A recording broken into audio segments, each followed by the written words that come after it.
to maybe 30, not even 30, maybe less than 10 points. So be very wary of whatever these teams are going to do at this point, and each and every single one of the match that they're gonna play. Yes, BTR was on the top, if my memory serves me right. That was one team that had two chicken dinners, and after the two chicken throughout the games, it was amazing performances for themselves. But ladies and gentlemen, as we are talking about the overall ranking, the match has actually commenced, and we're gonna take you straight into our match number 1 of the day number 2, the Rondo.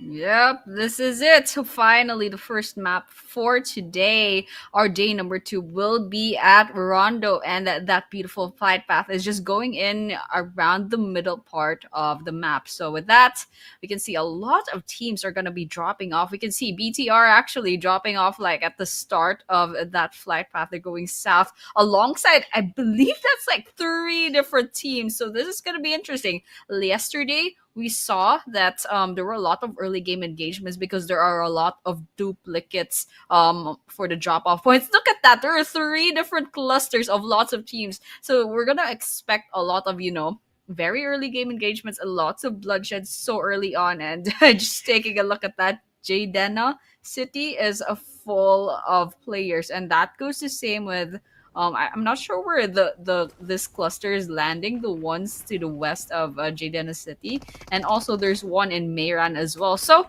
we can see on our kill feed, there's already eliminations, especially on the side of BTR. They're losing their players one after the other. DRX actually got 2 eliminations already. Oh my god! No way! No way. DRX getting some first early frags for themselves. And it's a great start for these guys. So far, going on to the DRS side, they're close to the arena. There we go. The shotguns are going to come into the way. Joker is going to take down Cyclone. The backfire from Akira YT, not going to make any connections. Once again, Yeta Uta pushing forward, getting some shots on Joker, getting confirmation on its way. YT gets taken down. It will be a confirmation on YT. Yet out gets taken down. Example gets eliminated.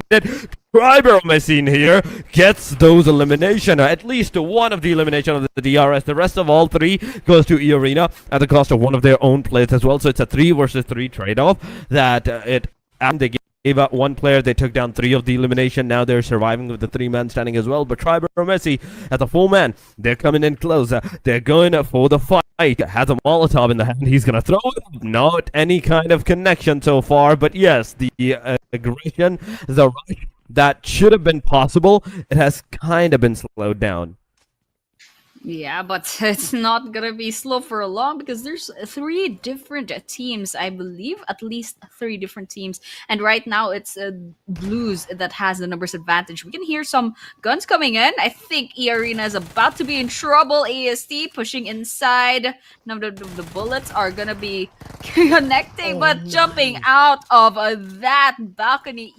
A tourney is gonna be losing their lives over there. But A1 also, they're a bit in trouble with Team Secret. I believe that's another part of the map. Oh, see, there we go. And C2 from the side of EA will be going down as well. I think there's all that's left is 4, 5, 6. Manages to get one back and forth within this stairwell, finally getting gunned down. EA gets eliminated off, and now we're down to 14 teams already. And I believe this is going to be 13 sometime soon. Oh, it definitely will go down to maybe 13 in a short while, but so far, 3 minutes, and 2 teams have been taken out. In fact, 3 teams almost. No, okay, 14 teams total surviving. 3 now. There we have it. Plus a single grenade. Okay, taking down the absolute destruction of Triber Messi, the player. Right here. Now, Secret versus Horror. It is. Is also facing a lot of casualties to their side, as you can see. those knockouts, those eliminations happening. Say Cloud gonna throw a grenade, but Ozi-san, he's gonna survive. He's still gonna be alive for a tad bit more bit of time. He's pushing on. He's going to the rooftop behind this house, behind this door. In fact, it was a player, but Kinnertrop jumped down to his own demise as he gets eliminated by the hand of Yangon Galacticos. Even RG also gets eliminated. It's a back and forth going on, 4 minutes in, and we are already down teams, meaning 5 teams have been completely decimated. There we go. We have how many teams? 3 different teams that managed to get the squad wipeout. AST, YG, and Blues each having 4 eliminations in the bag already, and we're not even 5 minutes into the game, and we've already seen the knockout of that 5 different teams. So this is fun. This is fun, Torix. This is what we're expecting from Rondo.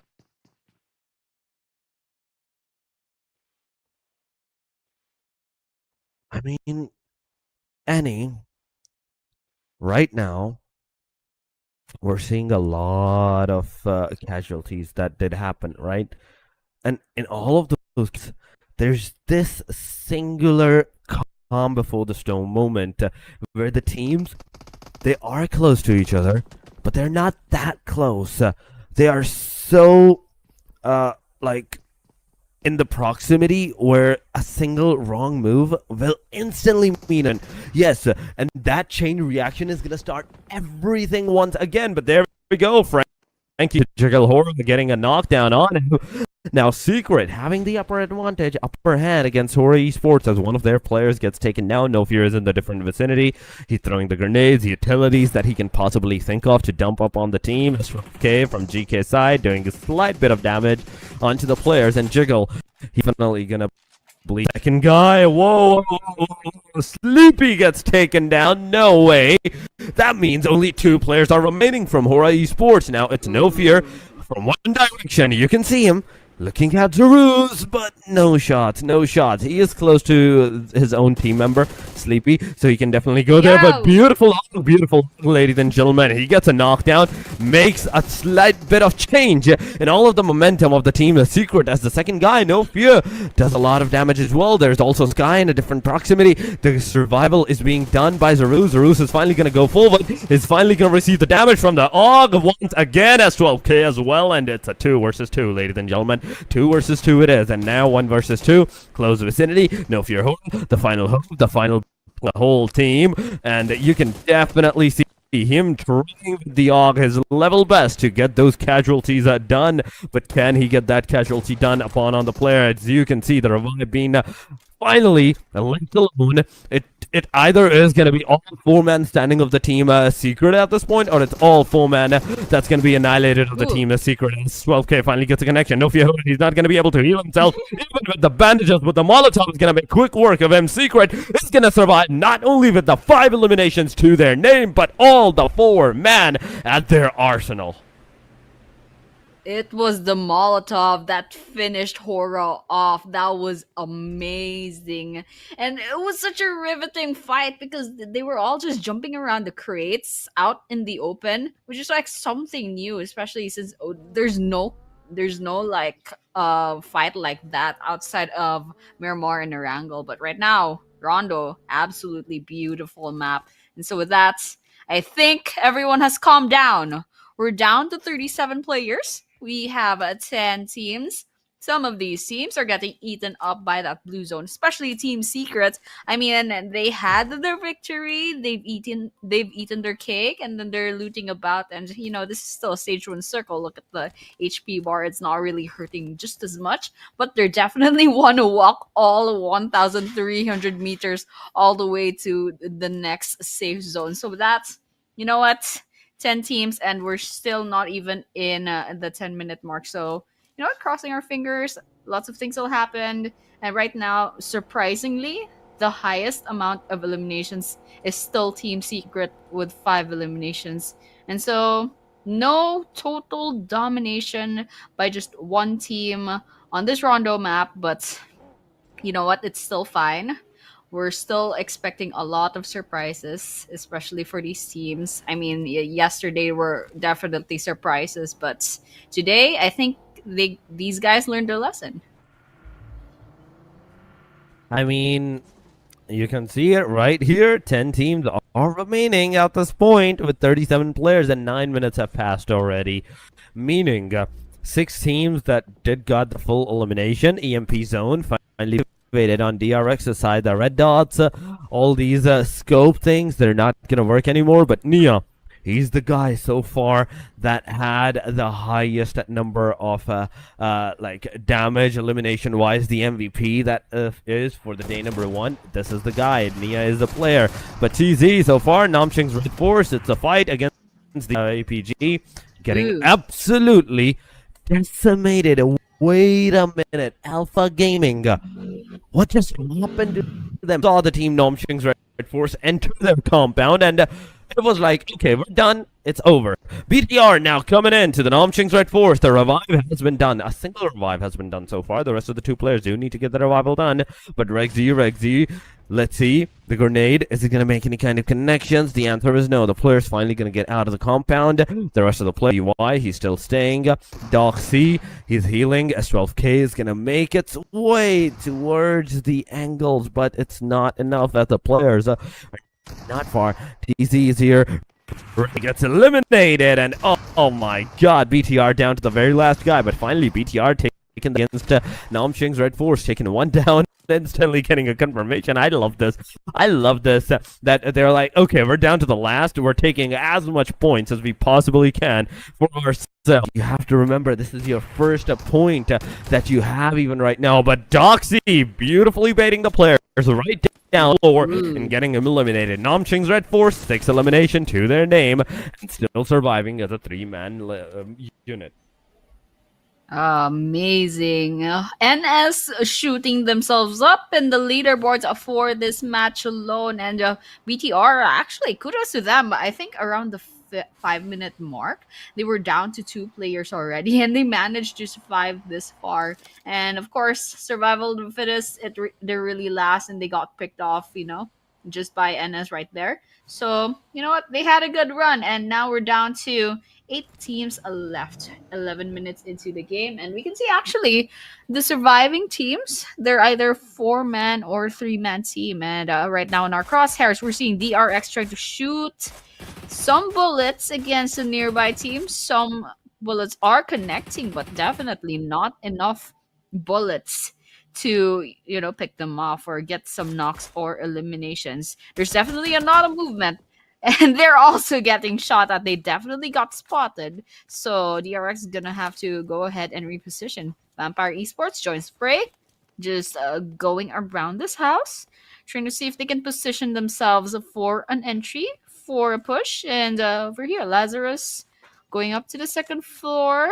Let's see if they can find YG inside of this building. Oh, there we go. The 1 versus 1 took them by surprise. And that's a 1 on the side of YG. But over here, Vampire Esports as well, storming into the building. This is between the 2 teams.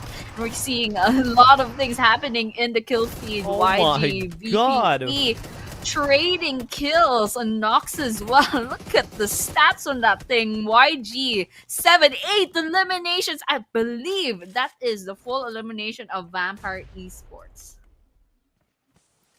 Vampire Esports getting absolutely destroyed here, ladies and gentlemen, getting eliminated. But 2 eliminations to their name as well. So it's a good start, at least for the day. Match number 1 right now. But Bluzz Esports versus 4Thrives. 4Thrives is going to lose 2 of their players so far. Yangon Galacticos is also into the close proximity. If they want to, they can actually push forward. But I see IQ being super far away from the rest of the 4, also being knocked out into that far-fetched area.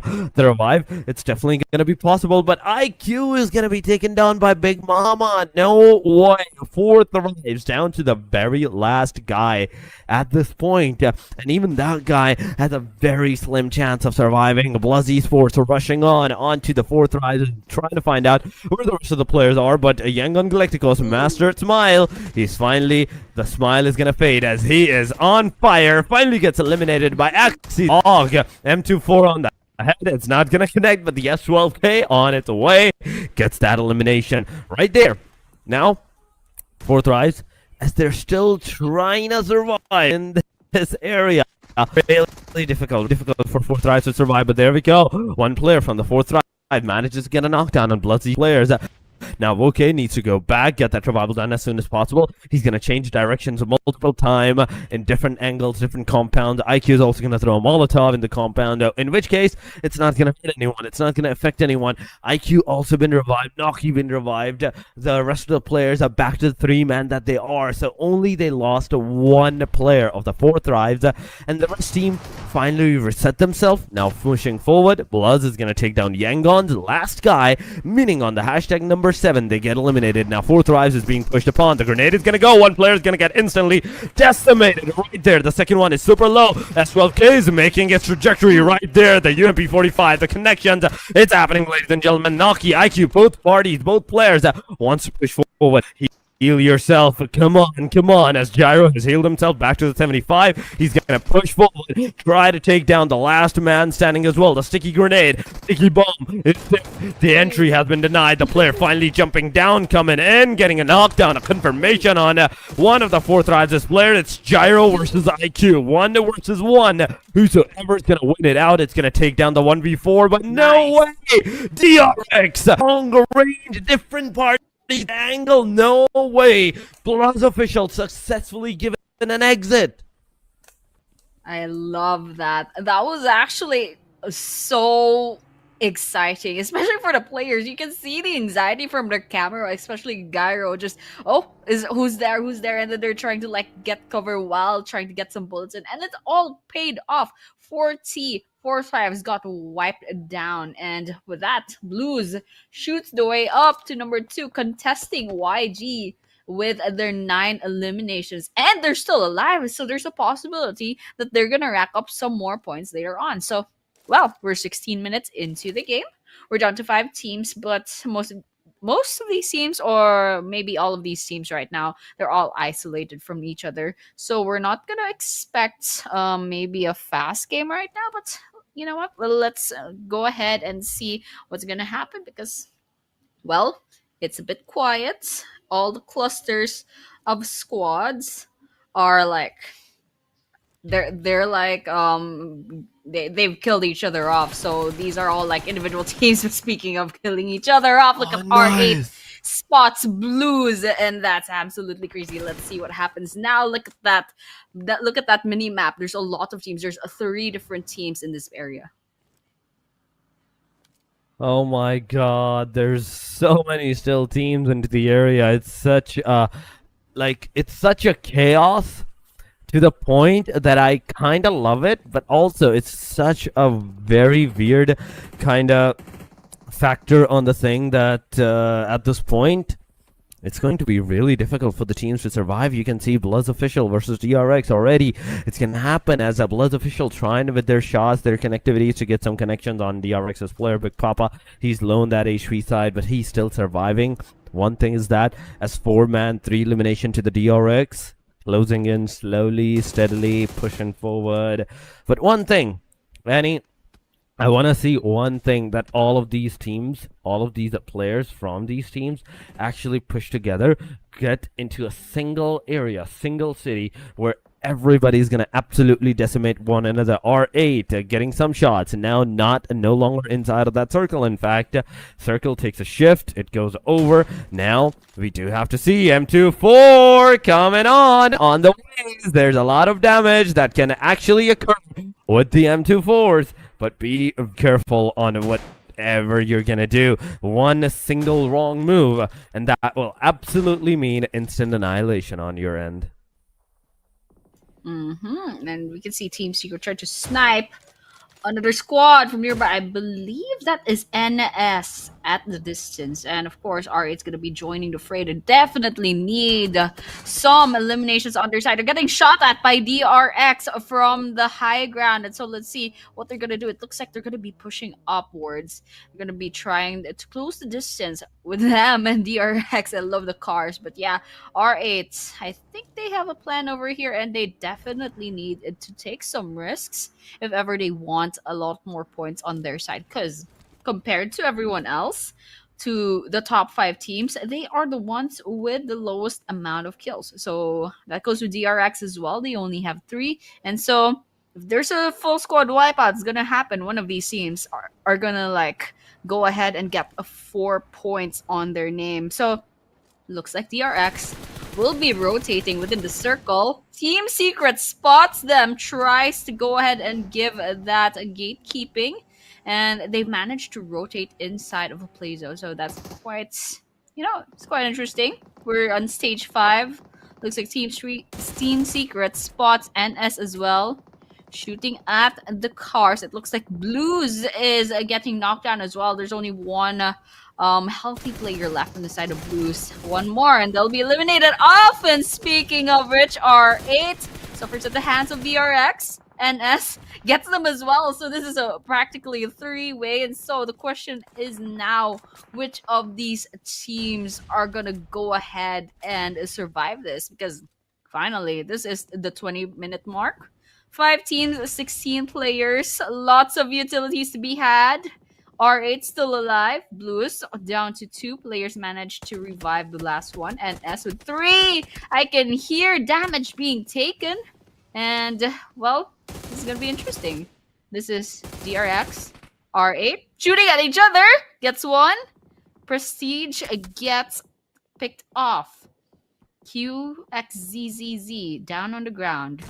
Hasn't been spotted. And there we go. Just as I was saying, they get hit by that grenade. Lots of damage being taken. And with that, DRX, I think this is going to be over. One last player and they'll be picked off. That goes the same with R8 as well. So we're down to Blues with 10 eliminations, finally surpassing YG on the leaderboards. Yeah. DRX, Big Papa, getting that big damage. It's amazing. It's so amazing. I love this aggression going on in Rondo. So with this kind of eliminations going on, Blood's official. Like, look at them. 11 eliminations so far. We have Team Secret with 7, Nomshings with the 6, DRX with the 5. Every single one of them has actually taken care of a whole single full team before, like, getting here into the top 4. But from this point onward, it's actually going to be more intense and more intense, as there's only Team Secret with a full man squad. It's basically a 1 versus 2 versus 3 versus 4 fight. DRX solo, Blaz official duo, Team Nomshing's Red Force with trio. Then we have Team Secret with a full squad at their disposal, at their arsenal. So these are the things that has to be taken care of at this point. One single mistake, it's going to be enough to get the full elimination on your side. DRX so far, we can see them. Big Papa completely out in the open, outside of the circle. He's going to take the blue as soon as the blue is actually going to push up on him. Zerus is here at dip side. But, Rondo, you can make your own dips. But here we go. Another sniper rifle. Another bolt action in the hand. Secret so far, GK finally pushing in, but on the other side, Blow's official is taking care of one player. Now down to the very last guy, and Agzi, you can see on the minimap, he's outside of the safe zone area so far.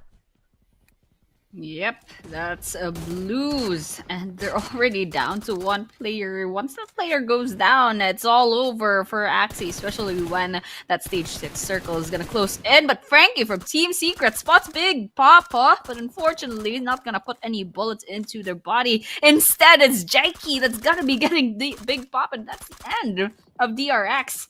Down to 3 teams. Blues 11 eliminations. Team Secret with 8. Nongshim Red Force with 7. NS, as I was saying, Jaiki gets picked off. Gets knocked down. It's just a knock, guys. And so that's Trang spots NS from a distance. Spots the last player of Blues as well. But the question is now, what will be their next move? They're just getting their crosshairs out, trying to spot some more information. Spots the car. What will they do to Blues? Oh, what the hell? That was a great snipe. And with that, Blues says goodbye. Another team, the Bloods official, the final guy that was alive. He's done and dusted. But there you go, Terang, the old action on its way on the connectivity. Finally getting a knockdown, so Binny is down. XZY. He's a heal first and foremost. But Terang, you need to push forward. Use the utilities that you have. 1 grenade, 1 Molotov to get that elimination done against your enemy. The grenade went over. over. No kind of connection so far, but Annie, we do have to see who's going to win it out. Yeah, and we might be seeing that real soon.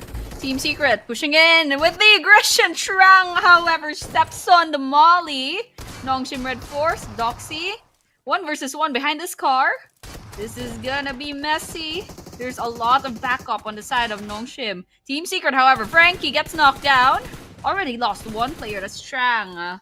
Will be lost to the lobby. Beanie from Nongshim goes down as well. So this is a 2 versus 2. Unless there are any revives, it's gonna happen. There we go, inside of this building. Just one good move. All they have to do, get one smooth kill. XZY says goodbye as well. So this is a 1 versus 1. This is Doxy versus Jaiki. And here we have it, guys. Who will win? Question is, who will win this 1 versus 1, and who will win this first chicken dinner? In this Rondo map, Beanie falls, and so it's just TS, possible revive, possible 2 versus 1. Nongshim definitely all alone in this rooftop. Gonna go for the aggression. Throws Throwbo. Jackie Darks, this is a long wait. We're 25 minutes into the game. We're already 25 minutes into the game, yes, that's for sure. But GK of the one and only Doxy, it's a 1 versus 1. The grenade's going over, not getting any connection. Oh my god. He's here once again. Nestor 9 bullets left and loaded. He's definitely going to go jump fire, getting a lot of damage done, but he manages to get into the compound. Now it's a spray fight. A spray gets a connection. There's slight bit of damage. GK, be very what you're gonna do. Heal yourself as soon as possible. The grenade went boom. The player went 75 versus S12K. It is, ladies and gentlemen. It can be done anything, but there we have it, ladies and gentlemen. There we have it. Connection made its way, and the winner chicken dinner is on. I mean, it took a while, but it definitely was. Yeah, definitely. I mean, this is the debut of Nongshim Red Force, and that's already a winner chicken dinner on their part. And it was an absolutely riveting 1 versus 1. It took a while, yes, that's true, maybe a minute or two, but it was fun. It was like a really high stakes hide and seek kind of game. Whoever wins will get 4 more points than the other. And with that, high stakes, high reward as well. And so congratulations once again to Nongshim Red Force. It was a beautiful game, and they survived all that. I believe they're around the top of the leaderboards. They have a lot of eliminations too, so I'm wondering what their final points will be. So we're gonna be seeing that later. Well, we're definitely going to see what the final points, final ranking is going to be at a later stages. But right now, what I want to see is individual team performance stat. How much of the individual performances that were done by these players with the Vanilla Chicken Dinner on its way? What kind of a connection, what kind of playing out throughout the game? Did they had a lot of damage done on towards the players, knockout being dealt upon their enemies, or it was kind of on the last moment? Last circles were the one that were responsible for all of those aggressive stances for the players. But aside from that, there's a lot of more factors, facts and figurines that do come out into the play. That even if you do get the Vanilla Chicken Dinner, how far can you into the overall ranking? How much of a big faith, a big jump can you take into the overall leaderboards? Are you going to be able to overtake the top team or not? But right now, ladies and gentlemen, the stats are definitely going to be on our screen. Nomshing's overall ranking 17, still pretty far. Number of elimination is 10. Damage dealt is 1893, 27.4 kilometers. And I think Nongshim Red Force wasn't here yesterday. I think, if my memory serves me right, and it usually doesn't. But since they are 17th in place, there's a huge possibility that's happened. And so with that, these are the individual team stats. We have Joxy with 5, XZY with 4, Beanie with 1, and TZ or Tiz1 has 0 points, and it looks like there's a lot of damage dealt, especially with XZY 943, Doxy with 663, and Beanie with 25730 for TZ. Maybe they got picked off earlier. I didn't quite catch that, but you know what? A great debut once again. Nongshim Red Force came in with a huge amount of force, and they took this Rondo map by storm. And so let's see if they can bring this kind of performance onto the next map, which is like Miramar and Arangos and that one Sandhawk. So let's see if we can find that consistency. Will they ride this momentum and bring this kind of, energy all the way to the end, because they still have two days left. That's 12 maps in order to prove themselves. Oh yeah, now it has actually total maps, but yes, there's a lot of matches to be played upon to prove yourself, get into the top ranking. But going into the match summary, it has 61 tokens, 993. Thank God, 3 grenades, 2 airdrops, 1 week elimination, and amongst all of the 61 eliminations, 5302 is the total healing one. And last but not the least, it is DRX's Nia with the highest, longest elimination distance of 320 meters. Going into the damage graph, look at Namshing's Red Force. 10 eliminations, 1893 damage. They're still lacking behind, even as the Winona Chicken Dinner behind the Team Secret with 11 elimination, 2009 damage. That's 11 elimination, double the damage that they have put themselves into. Bloods Official, 11 elimination to their name as well, 1390 damage.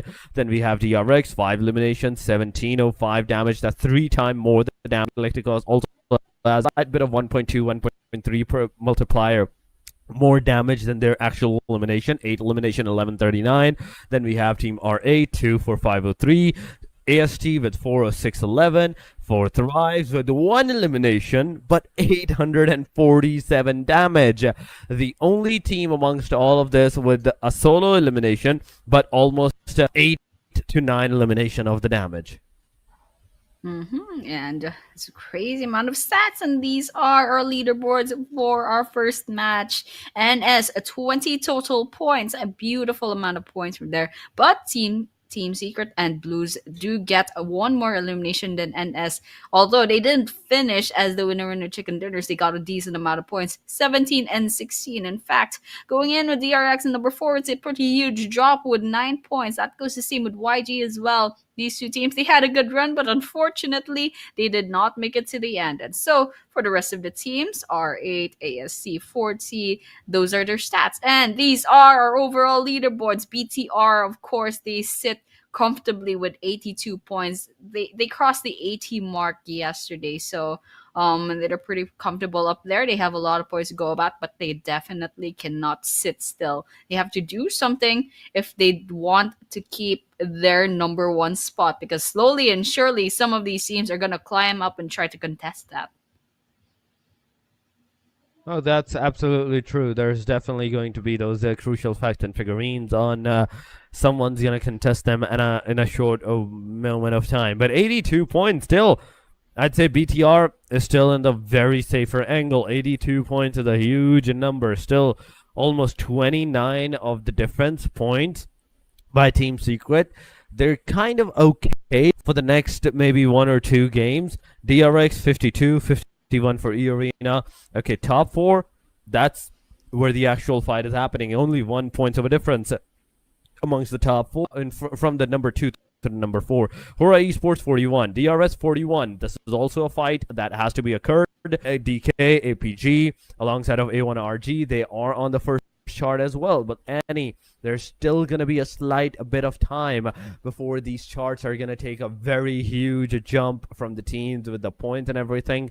But so far, it is going kinda okayish, kinda close to each other with 1, 2, maybe to 4 points of a difference. It's not too much like that you have like a winner chicken dinner to cross it over. You just need a decent number of points. But ladies and gentlemen, match number 1 is done and dusted. We will be going for a short break before heading into the Miramar match. So stay here with us, stay connected. We'll be right. Is the gloves with Teddy? the headband and also the tail.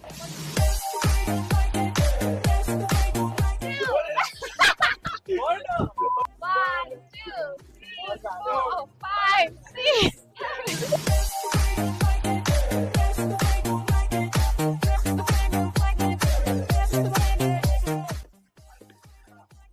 Oh my god!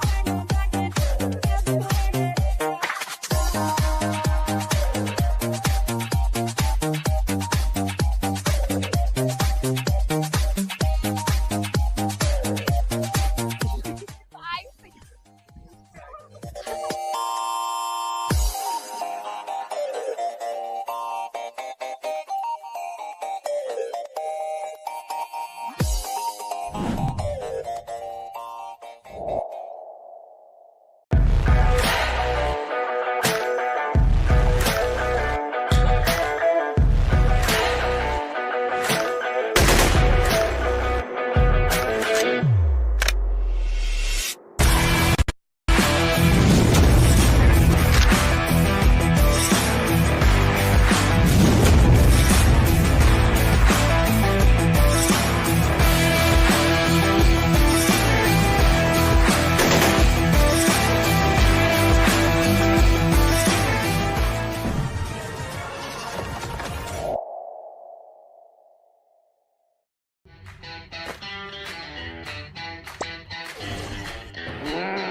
The highly anticipated addition to the Mummy series outfits is here. Paired with the new Ice Tomb Glider, the Polar Spectrophage set is just what you need to freeze your enemies. Or send them ablaze with the Inferno Fiend set's new upgradable Chain Inferno Uzi. All the Mummy outfits are back. Get them all. Join now and collect the whole series to turn all eyes on the battleground. Event period, July 10th, 2025 through September 2nd, 2025.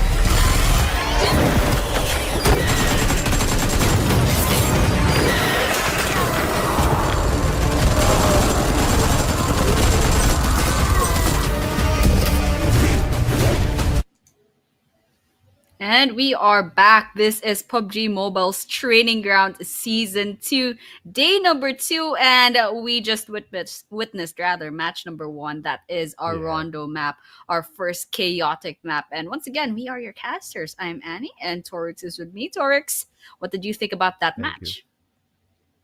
The match was really good. Rondo, especially at the starting of the phases, the amount of elimination, the amount of aggression that we do see at the Rondo, it's absolutely phenomenal, right? Then, comes down to the fact that after Rondo now, it's going to be the Miramar. It's going to be the match where you are usually going to see a very stalemate games, very slow-paced games. But we will have to see what's going to happen to that particular factor and particular thing where all of these actions is going to occur, because it's going to be Miramar. All of these teams that do love to play it out onto the safer side at early stage. That's when the diversity becomes. You're not used to the early fights. You're not used to those early aggressions. Slowly and steadily, as the matches progress, as the stage progress, stage number 4 and number 5 occurs, 16, 18 out of 18 teams instantly gets into a fight, and it's a chain reaction from that point onward. So obliteration on obliteration on obliteration.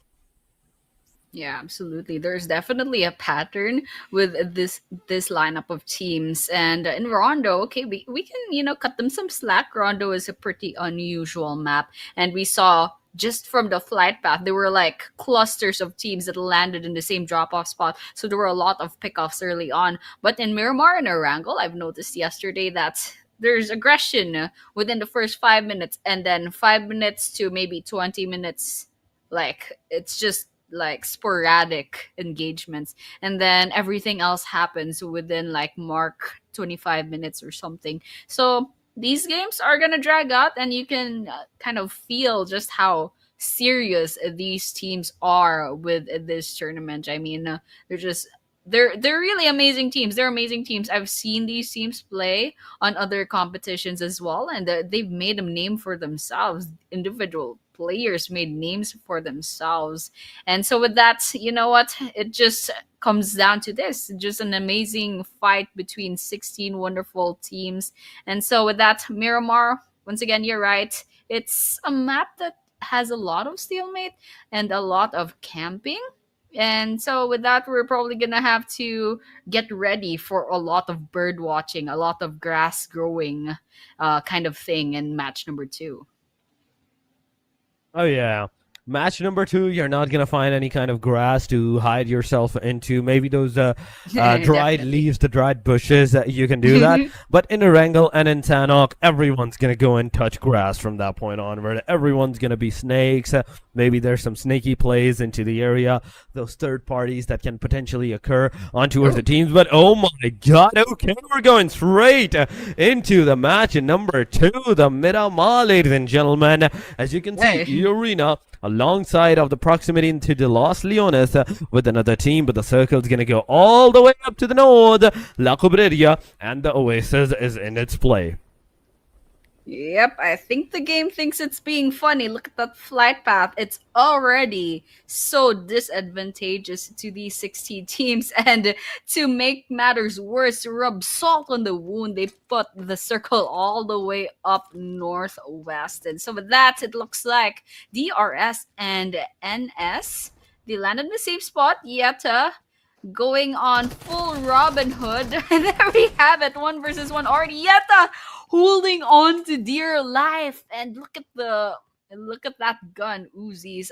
What are you gonna do with the long range in there? And so with that, it just all comes down to who got the better guns, who got enough ammo for this early game engagement. It looks like there will be a third party too. If you look at the mini map, it looks like it would be Vampire Esports coming in as a third party, and they have a lot more decent guns. That's a first blood going on to Lazarus on the side of VPE. Yeah, that's absolutely true.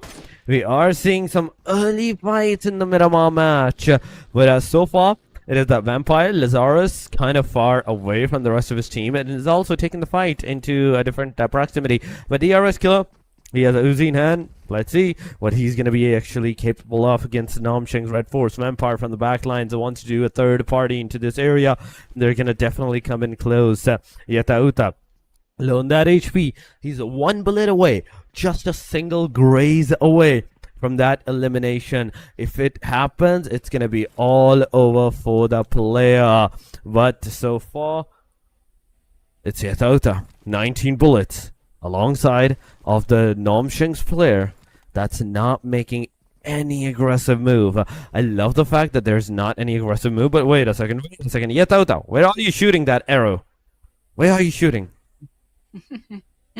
I don't know. Let's find out. But Yetuwita can't even jump out of the building without, potentially probably dying. But over here, EA and Kinotrop looks like Mark will be saying goodbye by the hands of E Arena. But Yango and Galacticos hovering around. I think they actually found A1RG nearby. Throwing the store balls. Romeo boy inside of this house, trying to see if they can find a good angle. I think they're doing a split push at this rate. They have snipers and they have someone taking charge, trying to push into the buildings. All the while, DRS and Nongshim Red Force. So they're different fights all over the map, and now it's a 1 versus 1. Say Cloud versus I can't quite catch the name of someone from up there, and that's actually A1RG. But all the while, somewhere out there in the other map, it looks like Kinotrope will be the first team to be saying goodbye. I don't think the match is over just yet. I mean, YG's already losing their players one after the other. It looks like they're down to 3 players. I think there's gonna be 2 because one just got shut down. It looks like A1RG does say goodbye as well. We just crossed the 5-minute mark. We're already down to 14 teams.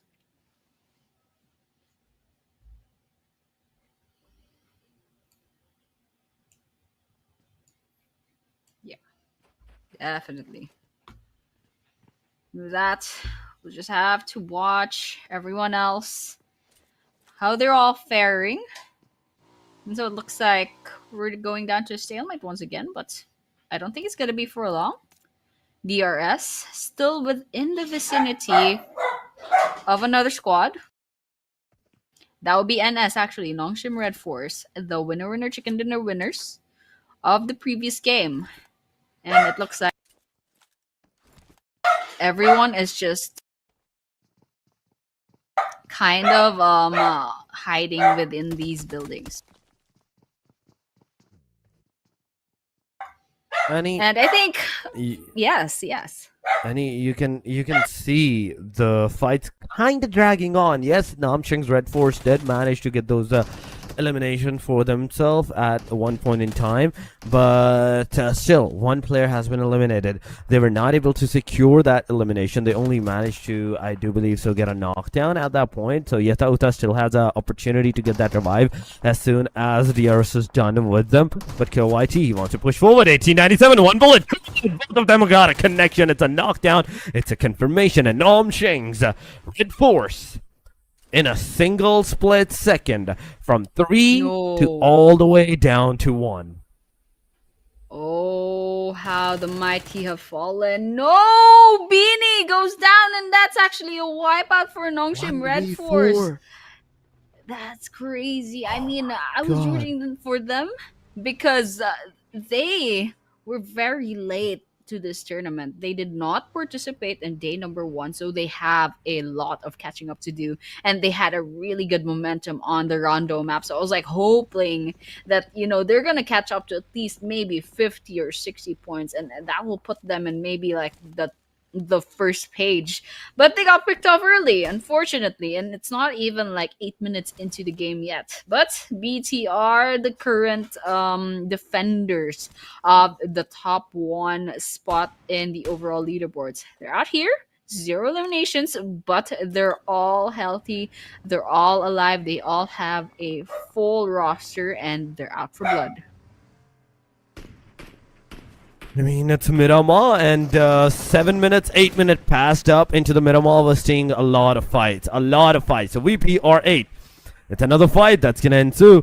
Damar, one of the guy alongside of Prestige, pushing forward towards the side of VP, Empire Esports. Let's see if they're going to be able to get those eliminations for themselves. So far, it is Damar throwing all the Molotovs that he can possibly accumulate to his name. He's out of the Molotov, but Prestige gets on the excess out. Now it's a DBS versus DBS that's going to occur in the hand of Damar. It's going to be only M416 and the Mini 14, the long-range quarter guns. Healing has been done, 75-75. DBS versus DBS. It's happening. ranking. The M416 is going to win it out, and Damar gets that final nail in the coffin. It's 4 elimination, and Vampire Esports out of the match, ladies and gentlemen. Out of the match, straight up. Now, 12 total teams, but Fedral is talking about a Bigatron by Vitality. This guy's individual elimination, the amount of eliminations that this guy has throughout this whole 7-8 games, it's 14, 23, 73 is the damage, 2 assists, and almost 12 minutes of average survival time. That's crazy. I mean, 14 whole eliminations spread out within 8 games. That's crazy. And that's just one person, too. And of course, taking a look at what everyone else is up to, it looks like Team Secret and DRS are nearby. Jaiki spots DRS the map, but on the other hand, he's getting shot at as well. Let's see what happens. It looks like this is gonna be a skirmish, but DRS Gaming, I think they're like backing off and they're quite far away from the circle, so they'll definitely have to get out of this place, get a vehicle, and rotate into the area. I mean, this is still stage number 2. There's not much pressure, but they're sooner or later they're gonna have to come out and play with everyone else. You know, go to the play zone and have some fun and get some engagements, get some eliminations. And just looking at the leaderboards, it looks like there are a lot of teams that are already doing well, but the highest amount of eliminations is still. Speaking of eliminations, looks like BTR's Bumblebee will be knocked down. Bumblebee has been knocked down, but talking about DRS, I mean, I love the fact Kiddo YT did a 1v4, and I'm all about it. I'm all about those 1v4s, those single gameplays, single individual player gameplays. It's so amazing. It's so amazing that it happens. But Cyclone so far on our screen, DRS is already on the hashtag number 6 whatsoever into the overall ranking. But Nofia with the Mini 14, he's ready. 300 almost bullets at his arsenal. BTR in the front lines. They know. At least Hora knows that, okay, there is a BTR in the front line. There's a team into the proximity. He's shooting at the car, at the rooftop of the car, in hopes to get a lot of damage on the car, that it can be blown away, and it's not usable from that point onward. Yeah, definitely, and that's something to look out for, and especially since this circle is kind of getting interesting as well, and that's E-Arena out of bounds. DRS trying to probably gatekeep this. There's a possibility that could happen. I mean, this is still stage number 2 circle. It's not much worrying, but still sooner or later they have to get in and try to position themselves within the play zone. And so right now, there's a lot of teams congregating, but not any bullets, no engagements, no knockdowns, no eliminations just yet. So 12 teams, all behaving, not crossing the 12-minute mark yet, and there are 44 plays, 44 looming possible eliminations. Killer YT from DRS is quite low on health. It's a good thing they got into the play zone. Hora from No Fears, Hora trying to shoot at R8. Unfortunately, the bullets won't be connecting yet. APG, on the other hand, finds Killer YT, and Hora also gets the other players from R8, and that's actually the end for R8.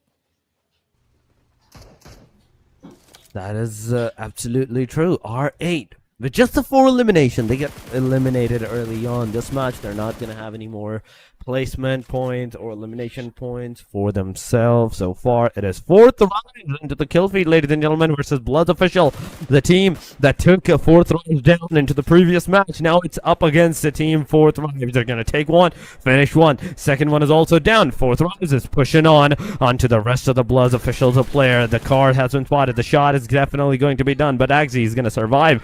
All the shots are going to be on the car and not on the players, and now the player's going to push with the the painkiller in hand. He's going to utilize that. He's going to spot down the player. He's going to get out. He's going to spray on the car. Almost gets the player down, but the reload is going to get the better of him. And once again, a peek, a fire, a damage has been done. Gyro been taken down. Tamag in the front lines cooking a grenade. Both parties at equal time on the grenade. They're going to burst down simultaneously, and no damage whatsoever on both sides. Healing is definitely going to be done as Tamang, he is closing in. He's definitely going to close in. There's no way he can't do that. But why are you leaving your buggy behind? This is my question for Thrives. Why are you leaving your buggy behind? There's also yes T24 from the top of the mountain, just chilling there, looking at Tamang. The moment Tamang is going to move out into the open, he's going to be shot down. Oh, there we have it. It's a little bit messy, especially with the blue zone looming about, and there's the teams that are getting Kate kept by 4 Thrives right now. So that's what we're gonna be watching out for. This is a stage 3 circle, about to be a stage 4 later on, and so that is gonna be really interesting. So Horror Esports, I think they spotted BTR at the distance. I believe that's Bumblebee.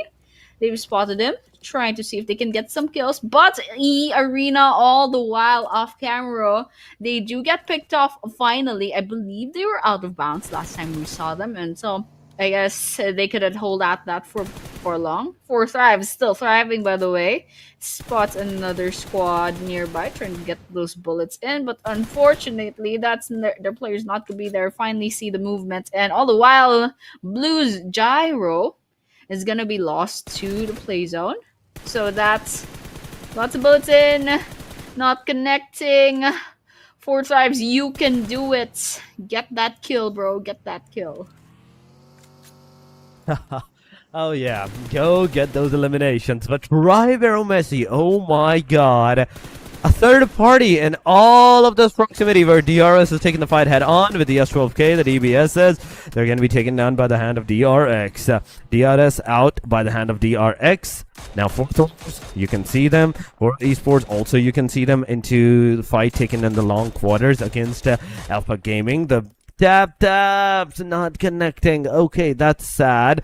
For Esports on the hashtag number 5 that they are. 0 grenade elimination, but 23 eliminations in total for the past 6 matches. The 7 match, I don't know if it's added in this one or not, because if it does, that means 25 eliminations so far for Thrives. Oh no! Situation's not going good as one player from 4 Thrives gets taken down. That is one less player from their side. So 4 Thrives. Let's see if I can read that. That's Parak? Parak, yeah. Okay, anyways, guys. We're down to 9 teams and 30 players. And it looks like YG's sitting on top, but only with 4 eliminations. And so that's actually the highest amount of eliminations for any team over here. And right now it looks like Alpha Gaming, they have 1 player that needs that revive. And for everyone else, it looks like BTR still a 4-man team, and they're sitting dead last with 0 eliminations alongside Blues. So with that, we're still watching 4 Thrives, still thriving by the way, but unfortunately they're down by 1 player and they only have 1 elimination. So Tribe Ermacy, finally we see them up kicking in this game, and Blues is over there at the distance as well. And so since these players, they're not engaging with each other, pretty sure the stage 5 circle will be forcing their hands later on. I mean, top 9 top teams, DRS, RBEA, the one that got the 4 eliminations, they haven't taken care of, but those tap fires are not going to affect as another party, a different angle, gets the better of T24 OP. T24 being taken down. It's a knockdown on the guy, but IQ, now he has to move forward as soon as possible. Get that revival done. Noki cooking those grenades against a Tribero Messi's player. Let's see if any connection is going to be on its way or not, but so far the grenades may not reach towards the Trix's side from the, in fact, Noki's angle, because there's a lot of distance to cover from the lower ridge to the upper ridge. You have to really go forward to get those connectivities done, but Trix getting a lot of damage. Now Noki's location has been revealed. You can see Bumblebee versus East. It's happening. It's 2 different angles, 2 different fight. Alpha Gaming AST, Team Secret, Team Fourth Rise, and all of this amidst. Everybody's taking those fights and all those actions that is occurring in this area. We do have to see what's going to happen. A grenade coming on the east side. East is angle, but he's very lucky to survive. Well, it's a good thing they're lucky. Let's see what Refuse will be doing at this rate. I mean, we're throwing those throw balls, but unfortunately, I don't think APG kind of did enough damage to take down Horror Esports. So, well, we'll be looking out for them. It looks like they'll be trying to see, I don't think they have a lot of information, especially with the smokes popping up. And for everyone else, it looks like BTR, they do have one player that needs a revive. Everyone else still has at least 3 players, except for Blues. They have the least amount of players still alive. They have the numbers disadvantage point at this point.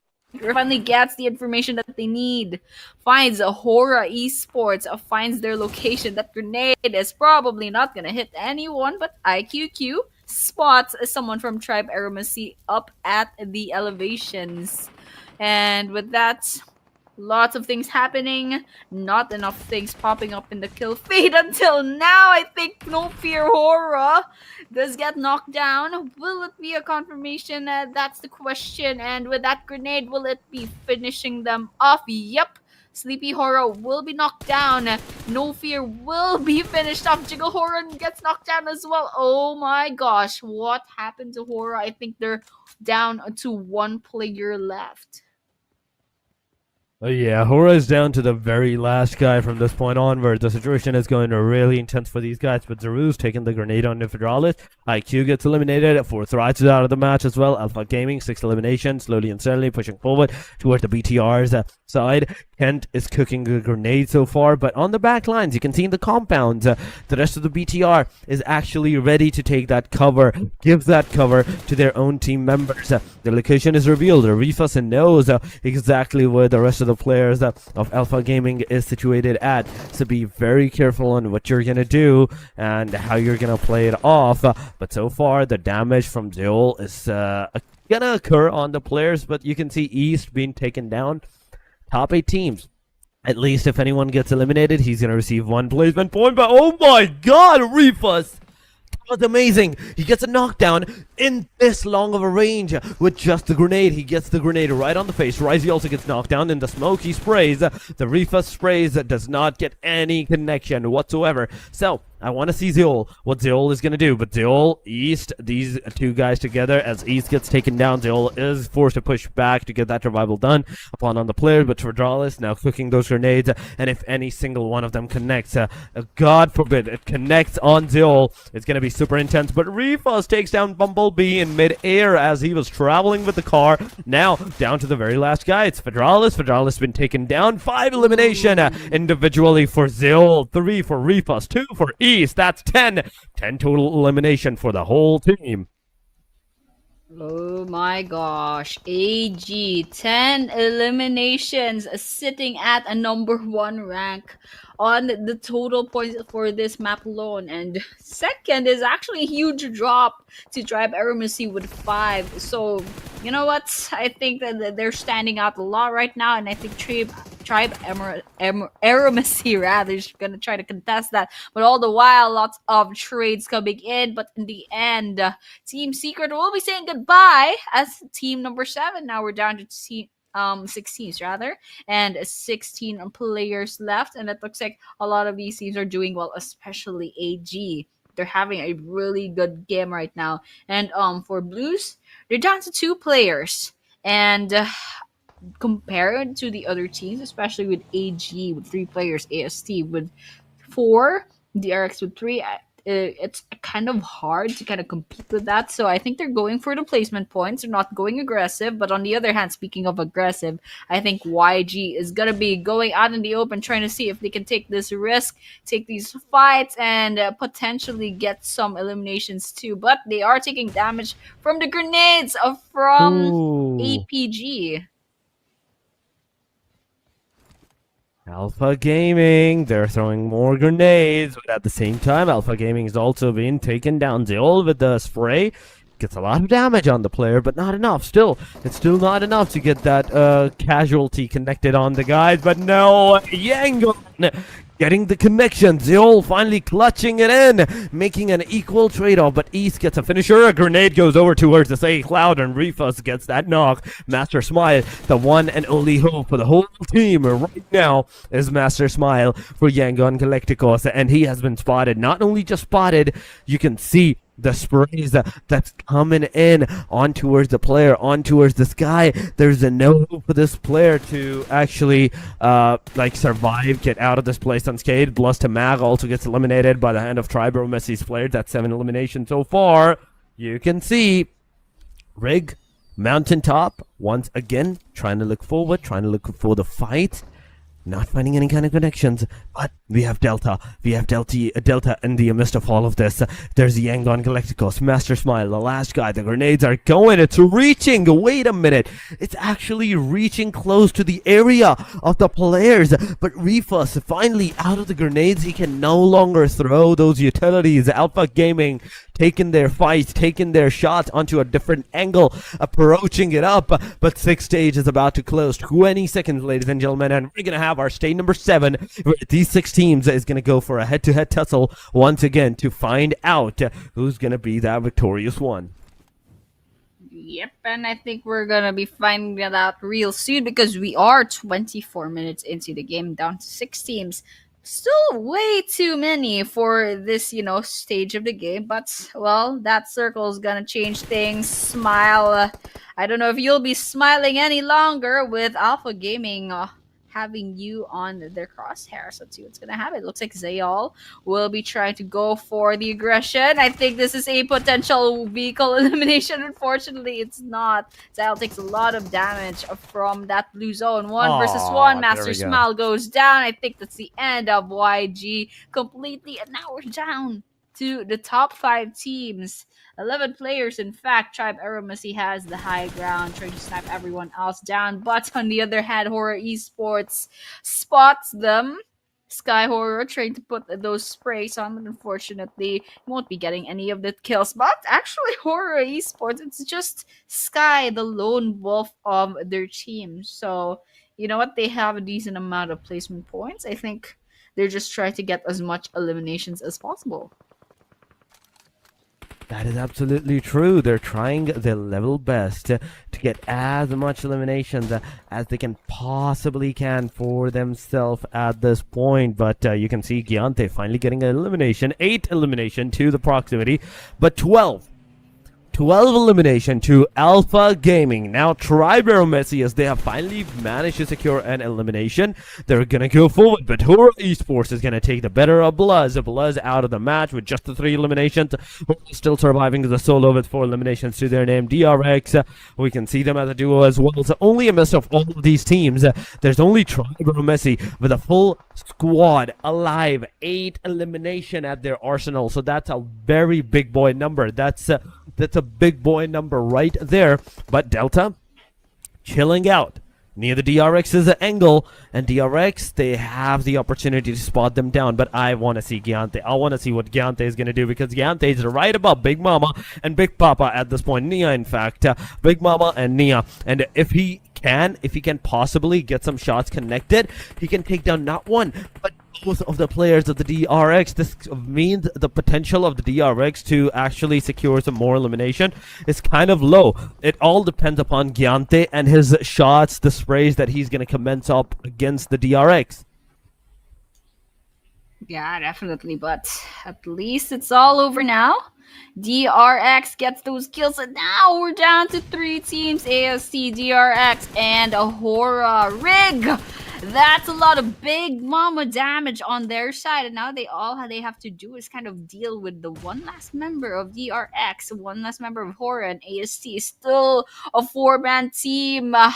I think we know how this is gonna end, because numbers advantage, a very big difference. And so let's see how Tribe Aromacy is gonna go ahead and try to approach this. Nia actually takes Delta down. I think, wow, that's actually one stray elimination going into the side of DRX, and they're still hiding in this one spot. And oh, Nia actually manages to heal themselves up. Let's see if someone from Tribe Ermacy is gonna be brave enough to try to go ahead and get that kill, because they have the information.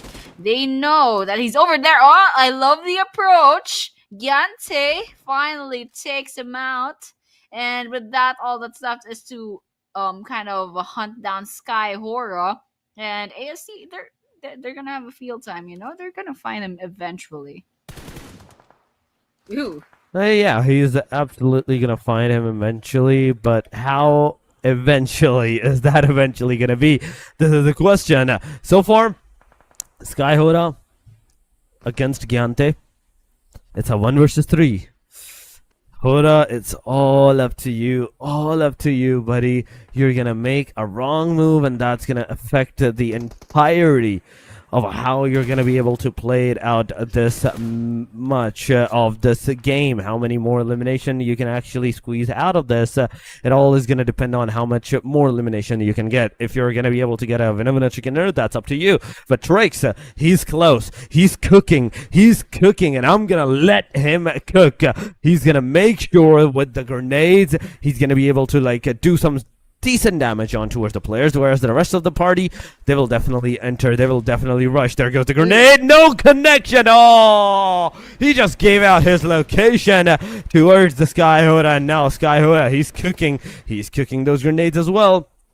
4 seconds, 3 seconds, 2, and that can make a connection. The answer is no. The jump shot is not going to affect as well, and as we know it, it's over within the blink of an eye. Hora Esports not managing to secure any elimination, and it is Tribero Messi, ladies and gentlemen, with the winner chicken dinner of the match number 2, the Miramar.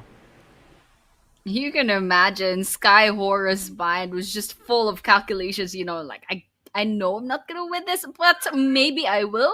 I can get those pickoffs, but unfortunately, not even one towards the end. But it was a good try. Sky Hora managed to get a second place for their team with just the survivability. Yeah. But congratulations, of course, to Treb Ermacy. 3 players are still alive in the end, and they managed to get that winner chicken dinner. And so, typical Miramar map, no surprises whatsoever. And so with that, Rondo was pretty cool, but Miramar was pretty standard, pretty textbook.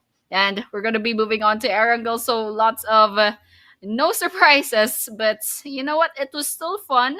A lot of teams managed to rack up a lot of points, especially since this is day number 2. They still have a lot of time, a lot of maps to kind of get a lot of points in the bag, and there's not a lot of pressure unless for tomorrow.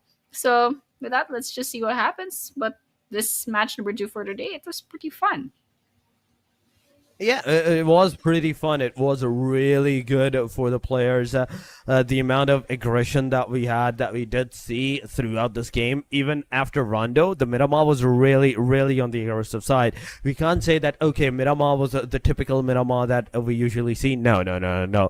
This time, it was really good. It was really amazing. My question is that from this point onward, is that how well the teams are going to perform into their next few couple of matches. But Tribero Messi, after this winner chicken dinner, 11 total elimination, they're going to be on the hashtag number 3.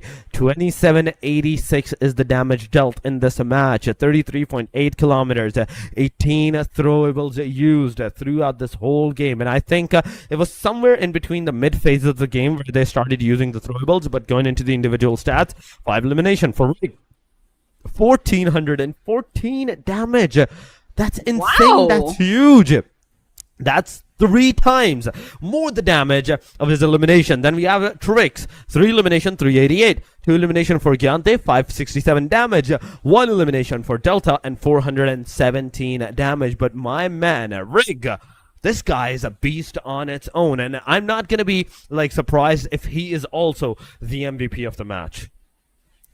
Yeah, absolutely. And to think that AST already has a total of like 11 eliminations And the damage is even way more than that. The proportions is just absolutely insane. They're supposed to have more. They dealt so much damage, but I guess like it got healed up and stuff. They just couldn't like give that finisher just in time. But still, those are big boy numbers, definitely. And of course, these this is the match summary. We have 60 eliminations, 5 grenades, two airdrops looted. Unfortunately, no vehicle eliminations and a lot of healing done. That's 8,759. Probably a lot of them going against Tribe Eremacy because that's a lot. And of course, longest elimination. I think this is the longest number I've seen so far. It's a 401 meters going into Team Secrets a Trang. So, pretty impressive if I say so myself. It is pretty impressive. Yes, I do agree. But going into the MVP of the match, ladies and gentlemen, there we go. I told you I'm not going to be surprised if it would have been Rig, and it is the MVP, ladies and gentlemen. His longest elimination of the distance is 193 meters. The survival time that this guy pulled off for the whole team for his individual stat is also like a considerable good one. Almost the end of Miramar, 27 minutes and 42 seconds. This guy survived. He has been a different breed. He has been an absolute beast of the team member for his team at the very least in this match. But going into the damage graph, Tribero Messi, Alpha Gaming, these two are soaring high. One has a damage number soaring high, other one has the elimination on the highest. 11 elimination for the Tribero Messi, 2786. Then we have APG with 12 elimination, 2563 damage. 8 elimination for the DRX with 951. Hora Esports 4, 1119. We have Yangon with 5, 1435. Third, 773 for 3 elimination for the Secret, 996 with 4 elimination for DRS, and last but not the least, R8 with 677 and 4 eliminations.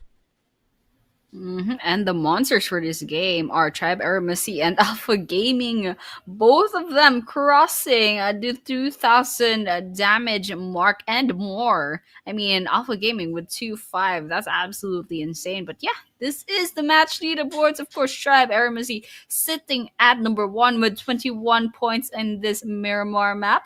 Coming in second is Alpha Gaming with 16 total points. Just one more elimination against Tribe Eremacy. But unfortunately, they got picked off quite early on, so they don't get as much placement points. Coming in third is DRX with 13, Horror with 10, YG with 7. Still pretty impressive. And for the rest, there are 4 teams with 4 points. CS, DRS, R8, and EA. Bloods and Vampire Esports get 3. BTR, 14, A1RG get 1. And KN and NS, unfortunately, got picked off quite early on, and they're sitting at 0 points for this game. So, this is the overall leaderboards, and it looks like BTR still there. Yep. BTR is still on the number 1. This match is not going to affect their placement by any means whatsoever.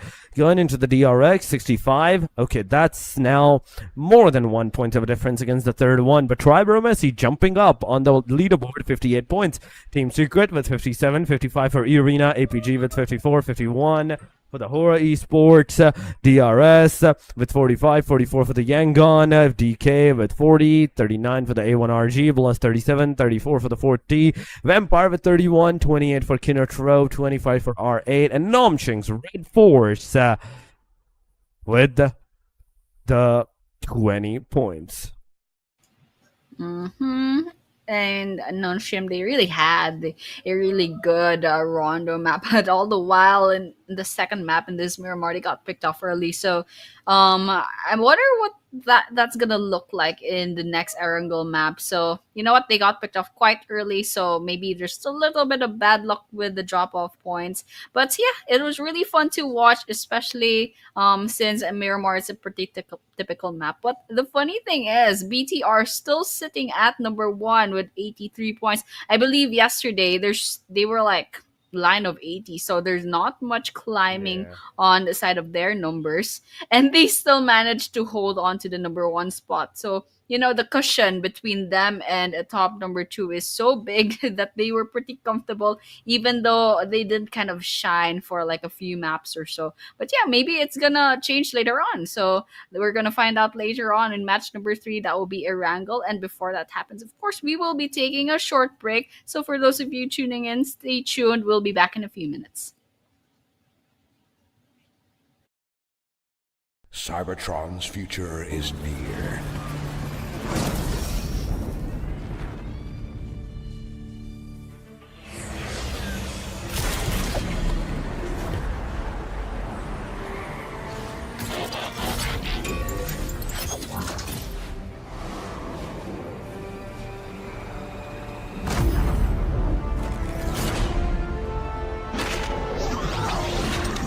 Autobots, roll out!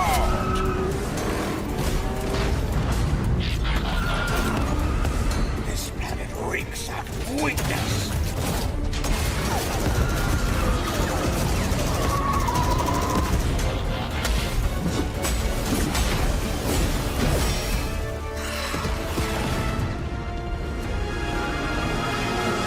Your courage reignites my spark. We'll crowd a new load of Cybertron.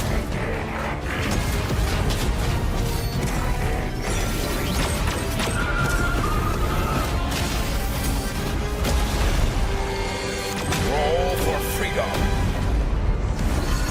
A victory for all sentient beings.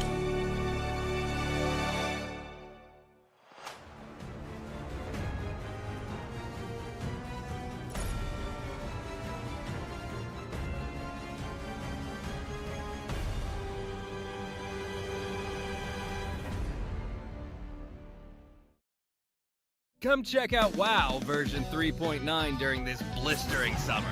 But watch out so you don't get blasted by ink. The new Ink Blaster fires ink in multiple different colors. Like other firearms, it deals damage, but it also splatters anything it hits with ink.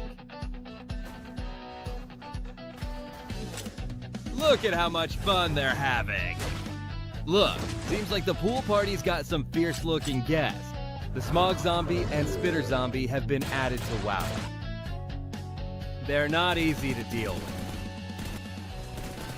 Don't miss out on this summer showdown. We might need a janitor to come clear up the battleground. Hold on, an old friend from Winter has come to join our party too. How epic! Start creating with these new objects. The creator page now has a co-creation wallet feature, which displays your detailed creation earnings. Stay tuned. Is the gloves with teddy, the headband, and also the tail.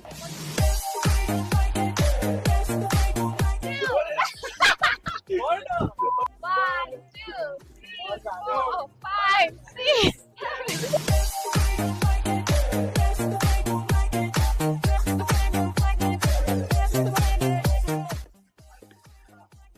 Oh my god!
Welcome back, ladies and gentlemen, once again into the PUBG Mobile Training Ground, Nepal Pro Season number 2. We are back again after the 2 individual matches that just got played. This is your host, Torix, and with me, it is Annie for the day number 2 as well. Annie, welcome back. But the matches, they've been going quite, fast compared to the day number 1 that we witnessed. Yeah, definitely. I mean, I guess everyone kind of adjusted already. Day one is full of adjustments, full of getting to know each other's. But right now, day number 2, I bet they've watched the streams already. They've learned a little bit something from the tournament right now. And of course, we'll be going on to match number 3, which is Erangel. And just a quick rewind, we did see Miramar with the victory of Tribe Aramasi. And of course, Rondo with non-shim Red Force making their debut in this tournament, getting 20 points for their first game. But yeah, match number 3, Erangel, and that's pretty much, the standard default map that we have here in PUBG. Match number 4 will be Sandhawk, a little bit of a wild card just to spice things up. But yeah, basically everything else is like standard maps, Erangel, Miramar, and Erangel as well. So we're going to be looking forward to that. But before anything else, of course, we'll be going on to our first Erangel map. And hopefully we'll be seeing the flight path really soon, because previous game we got surprised over there. But yeah, I think everyone's just settling into the lobby. And we're going to be flying the plane really soon. Yes, match number 3.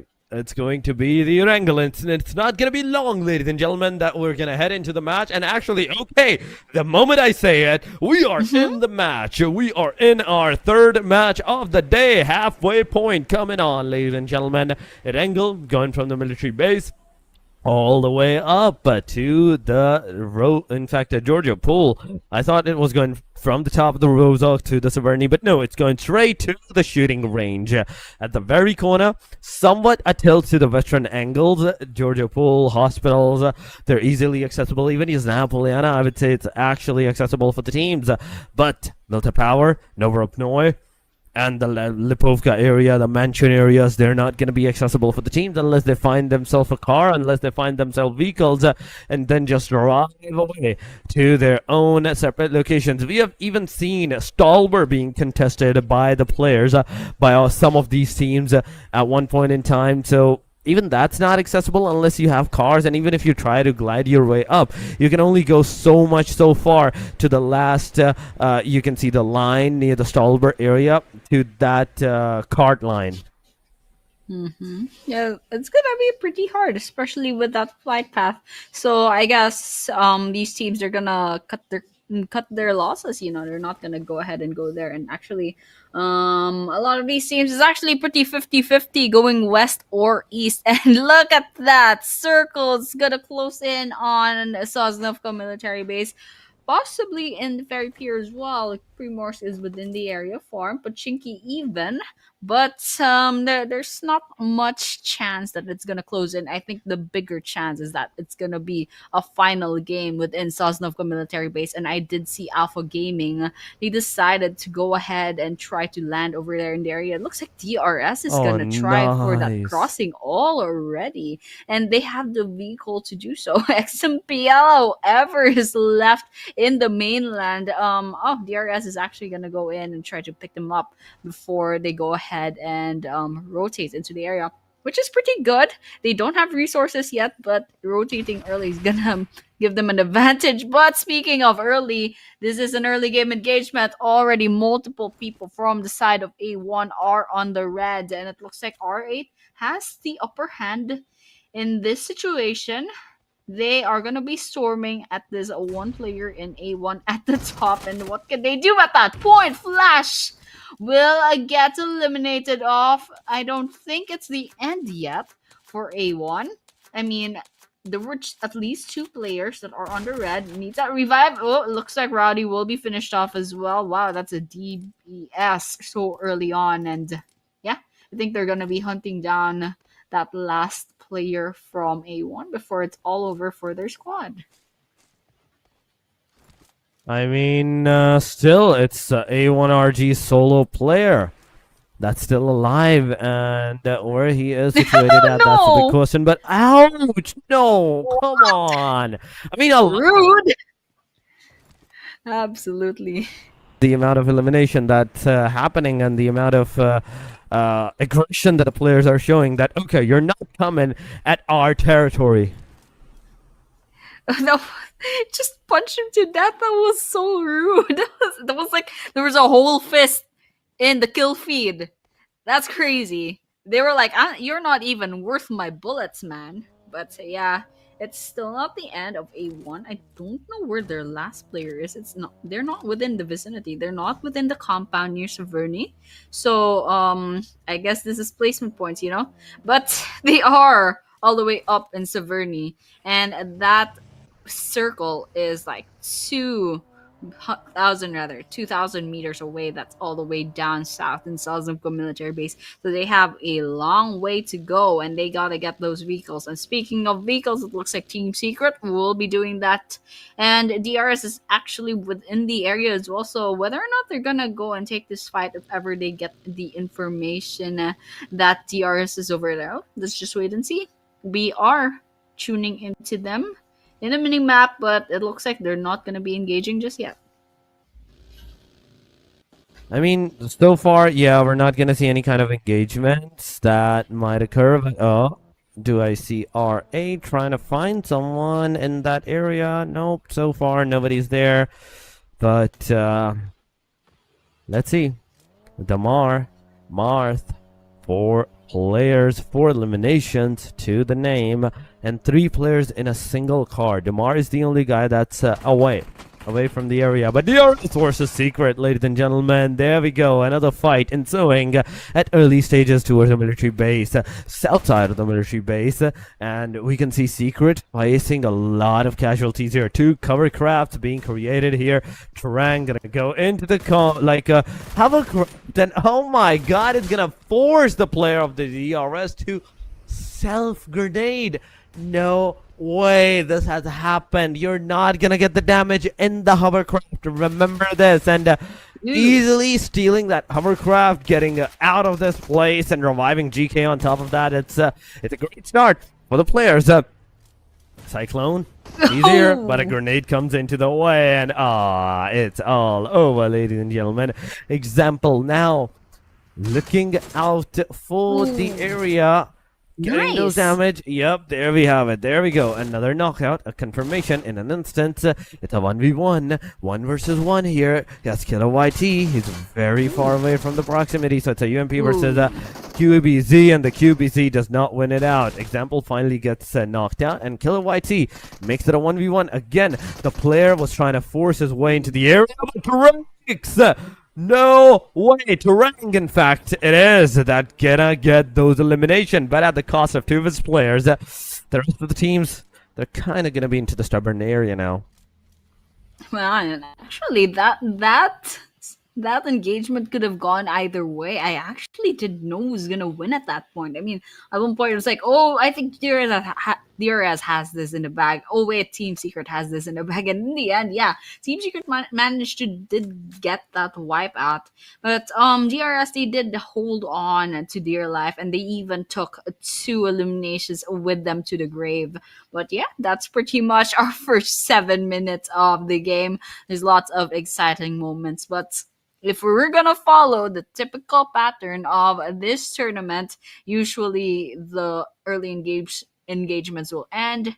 Towards the middle, it's gonna be quiet, and then towards the end, everything will happen in a few minutes. But 4 thrives, thriving, 0 eliminations, but there are teams nearby that's actually DRX nearby. I think they have information as well that they are over there. So you know what? It's a waiting game for 4 thrives and for everyone watching. 4 thrives right now at the corner of this map. In fact, yeah, they are at the corner of the map. That's the that's the thing. But Nongshim Red Force, I'm seeing Beanie. I'm seeing in the backlines Alpha Gaming. Beanie's location that is potentially revealed. Oh, the crossbow, the explosive bow. It's not making its entry here, but he's trying his level best to get some connectivities. But Beanie finally is gonna get out of this area. Instantly he's gonna get a lot of shots, one more bullet, and it's gonna be over. But East is also gonna receive some damage. He's gonna be forced to get back into the compound, and slowly, steadily, you can see Alpha Gaming, Nongshim's Red 4, each other and going back to where they came from. Nongshim Red Force unfortunately got 0 points in the previous game, so they have to get this game in the bag, and they managed to finally get the resources that they need, and they didn't get picked off early on, so they have a fighting chance right now. They did really well in Rondo. They proved themselves with the first winner chicken dinner, and so with that, let's see how they'll fare right now. But it looks like one of their players did get picked off by Alpha Gaming, and Alpha Gaming also spotted 4 Thrives, so they're kind of multitasking right now. And Alpha Gaming versus Nongshim Red Force, 1 versus 1, it will be TZ'd off, will be going down. East is going ahead and getting that finisher off just to make sure that they won't get that revive in the bag, and otherwise, Nongshim also getting their revenge. XCY put some bullets in, but in the end, they do have to heal themselves up. Almost got it. Molotov knocking Beanie down, and that's also a finisher on their side. Doxy is very low on health. I think they're in trouble as well. East side of this house, and in the staircase, Doxy goes down, and that's a finisher. I think NS is down to 1 last player. Come on, Refus. You can do it. He's constantly using this crossbow. Oh my god. With 20 more bows, in fact, arrows to accumulate. Let's see what's going to happen. Zeolazia. He's making his entry into the overalls and the MVP's race as well. With 17 eliminations so far, 26-68 the damage, 9 assists, average survival of almost 20 minutes. Tribero Messi's on our screen as well. You can see Rig healing himself in the front line. There's going to be Hora Esports, the players that are already somewhat knocked down. Hora Esports' No Fear is on the left side of the proximity, but from the mountaintop, we can see Sleepy making his entry. And right with this, you can see what's happening as Team Tribero Messi are left with just the 1 player. Drakes. 5 grenades is all it's going to take, but 1 grenade is going to come in. It's definitely could have done the damage, could have done the deed, but player still manages to survive. Drakes now leaving the different angles, different parties, different fights happening. A Molotov! 2 Molotovs, and it's over. Tribero Messi out of the match. Oh man, it was the Molotov that finished him. Oh gosh, Romeo boy, what's their plan? With that gun, the Molotovs come in. I think Arena. Was that Arena? There was another squad also nearby. Yangon Galacticos, rather. They're gonna come in and try to terrorize this place. E-Arena is having a really hard time. They're all on the red, and I think that's actually the elimination, the complete elimination of E-Arena by the hands of Yangon Galacticos. And so with that, YG does walk away with all 4 eliminations on their side, and just taking a look at the statistics right now. R8 sitting with 5. That goes the same with Team Secret as well. YG with 4. And Alpha Gaming with 4 as well. Hora with 4. I think that was like a little bit off screen, or did we watch it? I'm not sure. 4T with 4 as well. And we're actually seeing a lot of teams. They're filing into Sosnovka military base. So here we go. It looks like Alpha Gaming Referee. Oh gosh, they got shot at. Jaiki. And there we have it. I think Jaiki's in trouble, but Refuse also gets spotted. And so, let's see what's gonna happen. DRX coming in inside of this house. 4 Thrives trying to see if they can make an entry. Oh my gosh, Palak takes a lot of damage. That's absolutely crazy. Oh my gosh. Oh. Oh my god, I love it. I love how he's like, okay, I'm gonna move out of this area in the last second, but even that's not gonna work. But there we go, Naki has been eliminated. IQ being the very and only final hope for the team from this point onward. Everything is residing on this guy's shoulder. He's gonna make the moves, and if it does not work, ooh, if fourth arrives, they're gonna fall too much into the overall ranking down below. At 8, Hura Esports, the fight's happening again. Alpha Gaming, Kino Tarupa, and please, a car elimination, Nope.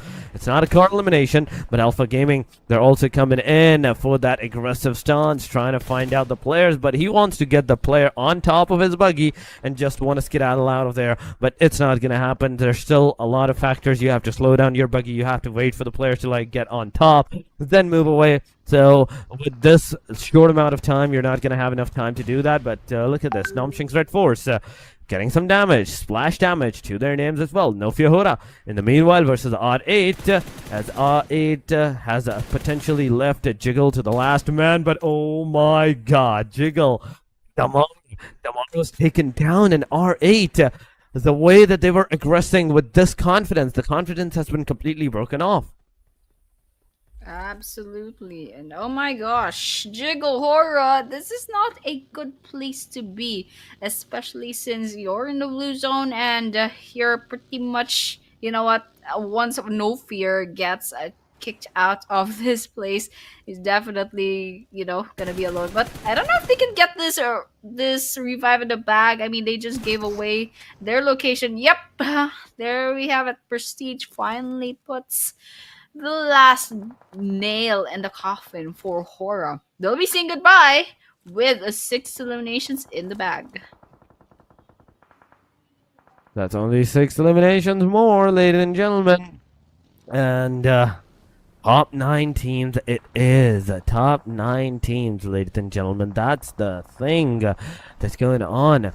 You can see it's such a chaos that's going on, even in the Wrangle match. Bigatron, Kyurine, let's see, barely surviving. Oh my goodness.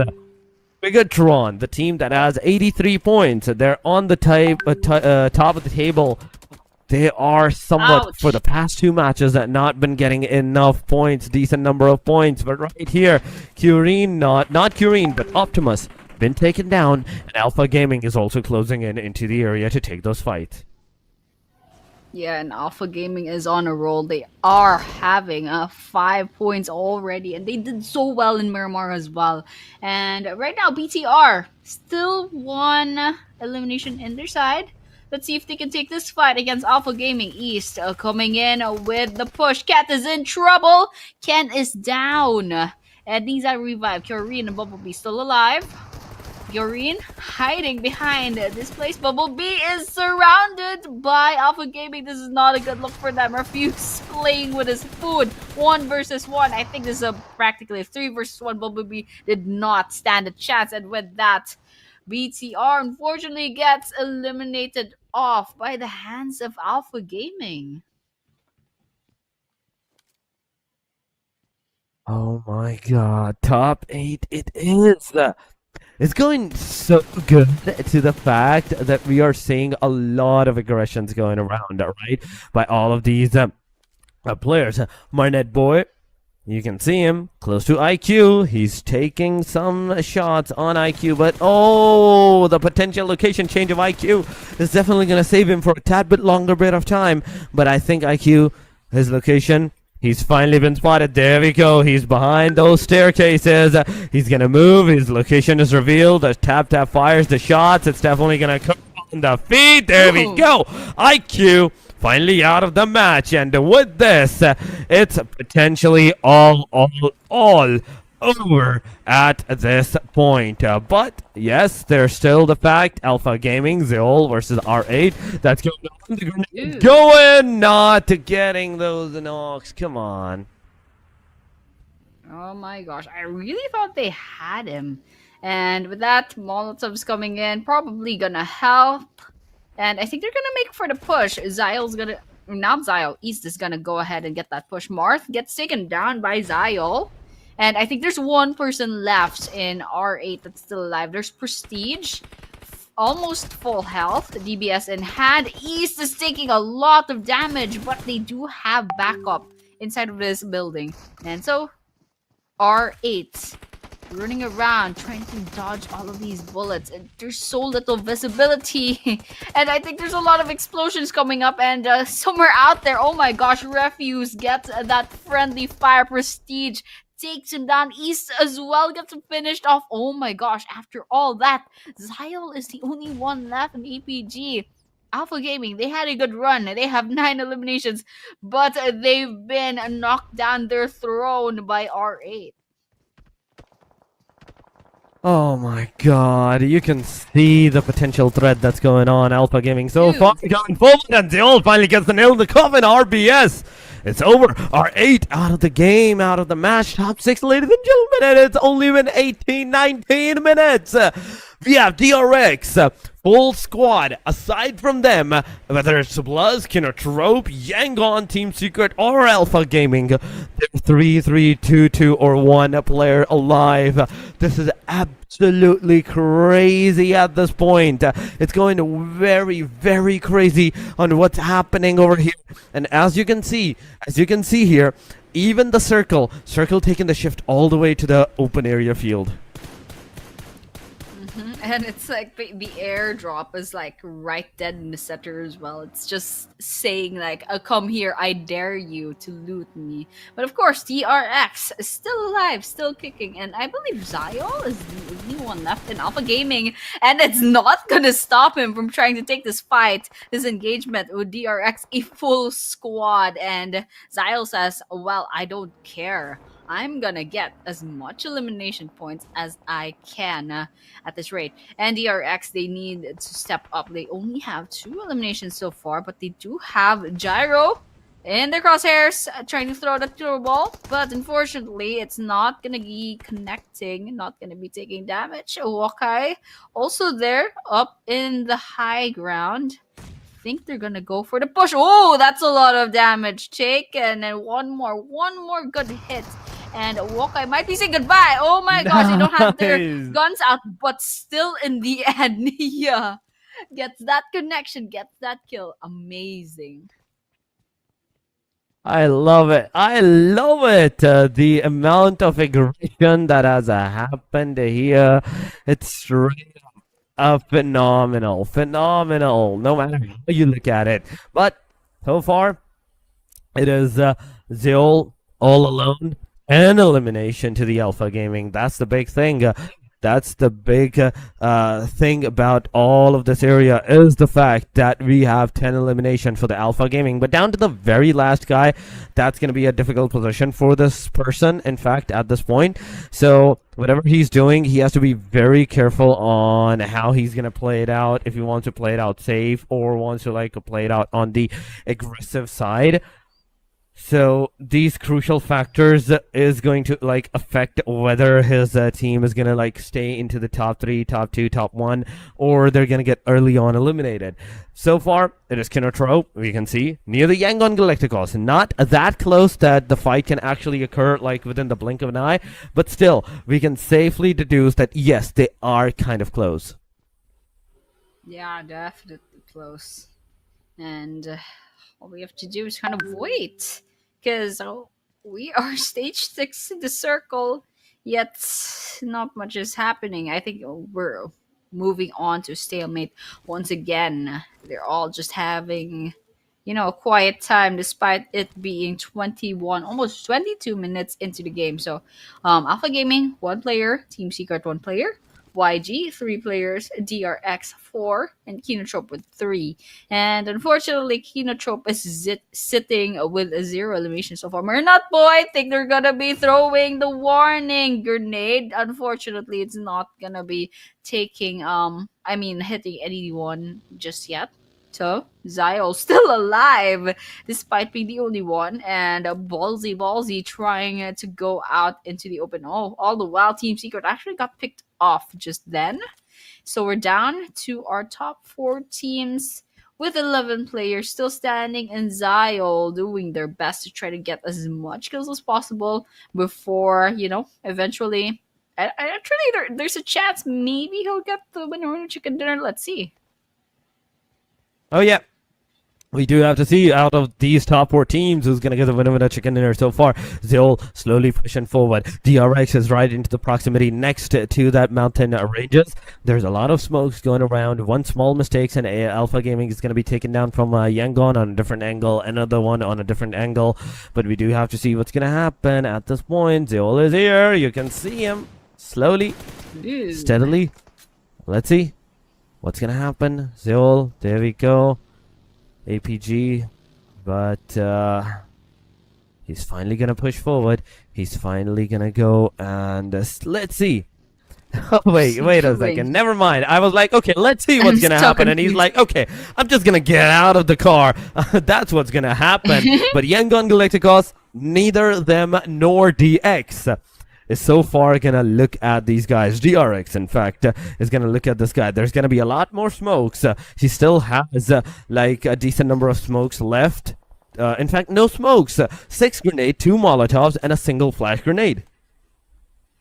I was so confused. I was like, oh, he's gonna give this like level 100 brain activity, but yeah, I mean, he's still alive, so whatever he's doing is, working out. And we're looking at Kinotrope Gaming right now.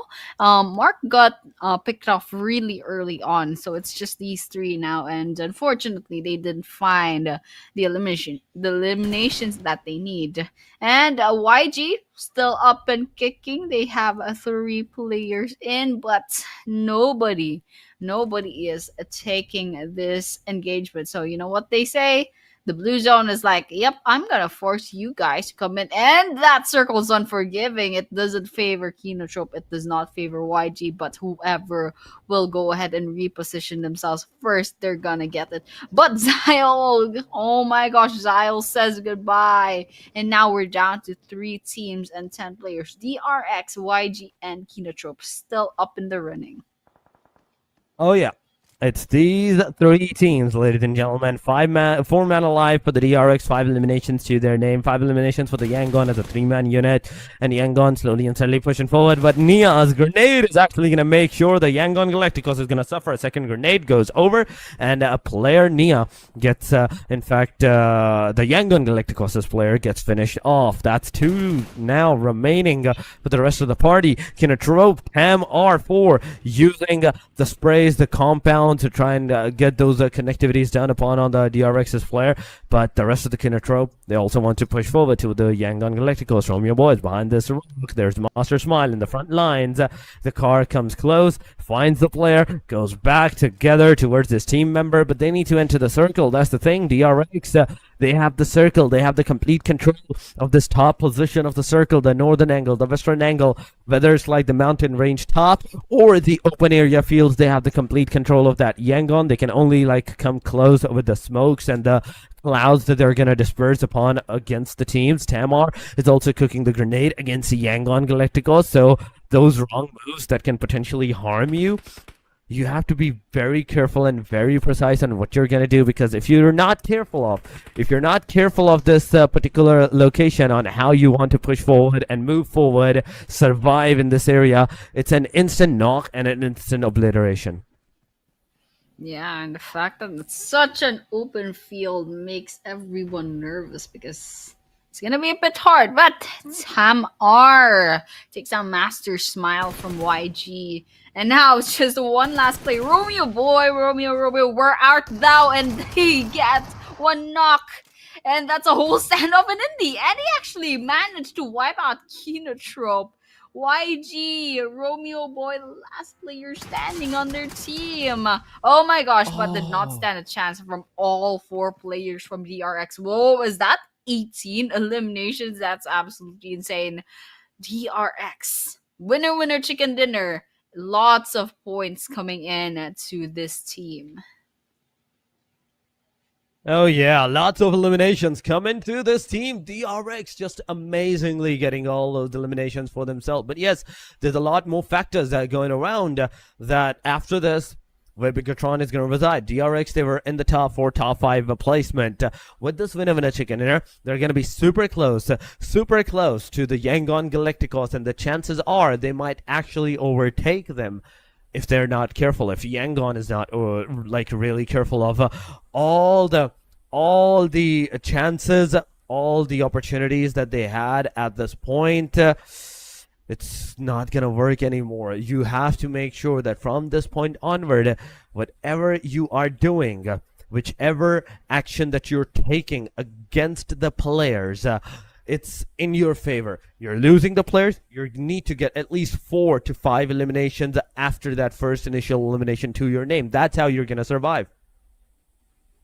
Absolutely, and I'm really nervous actually for BTR in the overall rankings. I mean, the RX, I believe they were already sitting at number 2, but there was like maybe perhaps around 20 points gap between the two. And well, we saw a while ago DRX did get a lot of points, so there's a possibility maybe they're just like almost catching up, or maybe there's like a whole overthrowing of the top 1 point. But that's something that we'll be seeing later on. And definitely for those watching BTR, we all know that Bigatron will have to step up later on in the next few maps to come. Yep, there we have it. DRX is still at number 2. BTR hasn't gotten overtaken yet, so that's okay. And they have 8 eliminations and damage dealt 1,362. Distance traveled 33.8 kilometers and 24 throws used. Individual stats coming in: 3 for QXZZZ, Nia with 3, Big Mama with 2, Big Papa with 0. But taking a look at the damage: 501 for QXZZZ, 329 for Nia, Big Mama with 398, Big Papa with 134. I believe Big Papa got picked off quite early, and so that's why the stats look like that. But yeah, congratulations once again for DRX climbing. I mean, they were top 2, but then they're gonna be contesting for that number 1 later on. The number 1 contestation, that's the one thing that everybody has to be careful of on what they're going to do. But we have the match summary, ladies and gentlemen. 58 elimination, 9 grenade eliminations, 2 airdrops, 8,314 is the healing, with vehicle elimination going to the number of 0 this time around. We did see the vehicle elimination almost happening, but the player was like, okay, nope, I'm not going to do that. 4 Thrives IQ. He has the longest elimination distance with 308 meters of that damage and the elimination done to his name. And the MVP of the match will be East from Alpha Gaming with 4 eliminations, 885 however damage, longest elimination of 19, and survival time of 17 minutes and 7 seconds. And you know what? Alpha Gaming, they had a good run in this game, and well, East alone did 885 damage, and well, that's actually quite amazing. And this is the damage graph. DRX, 8 eliminations, 1,362 damage, and unfortunately, Alpha Gaming does beat them in terms of both eliminations and of damage. Coming in, yeah, young YG will have a 7 eliminations and 10,012. 1,012 damage rather, and you can see the rest of the teams, decent amount of damage as well. So, you know what? It was pretty fun. This was our first Erangel map for day number 2. And of course, not much surprises, but definitely these teams, they've been doing their best. I mean, yeah, that's the thing. It is the match leaderboard right now, ladies and gentlemen. DRX with 18 total points, getting those elimination numbers. 8 eliminations, 18 total points, 14 for the Alpha Gaming. Yangon with 13 going around. Then R8 with 12, Team Secret with 8, 6 for Kinetro, 6 for 4 Thrive, 6 for Hora, 3 for Bluzz, 2 for DRS alongside of BTR, but Triber Messi, NS, VPE, Arena, and A1RG with those donuts with not even a single point to their name. This is not looking good for these guys. Straight up going right now into this proximity, so they have to be really precise into the next matches, because we are officially done with the halfway point. We're officially done with the PMTG Nepal Pro season number 2's half complete games. Yeah, 9 out of 18 games are concluded, ladies and gentlemen. Overall leaderboard, it is BTR 85, DRX with this winner chicken dinner 83, 68 for the Alpha Gaming, Team Secret 65, 58 for AST, Hora 57, 57 for the Yangon, 55 for Arena, DRS with 47 alongside of DK 40 points. Bluz 40 for Thrice, 40, 39 for A1RG, R8, 37, 34 for Kinnertro, Vampire 31, and 20 for Nomshing's Red Force.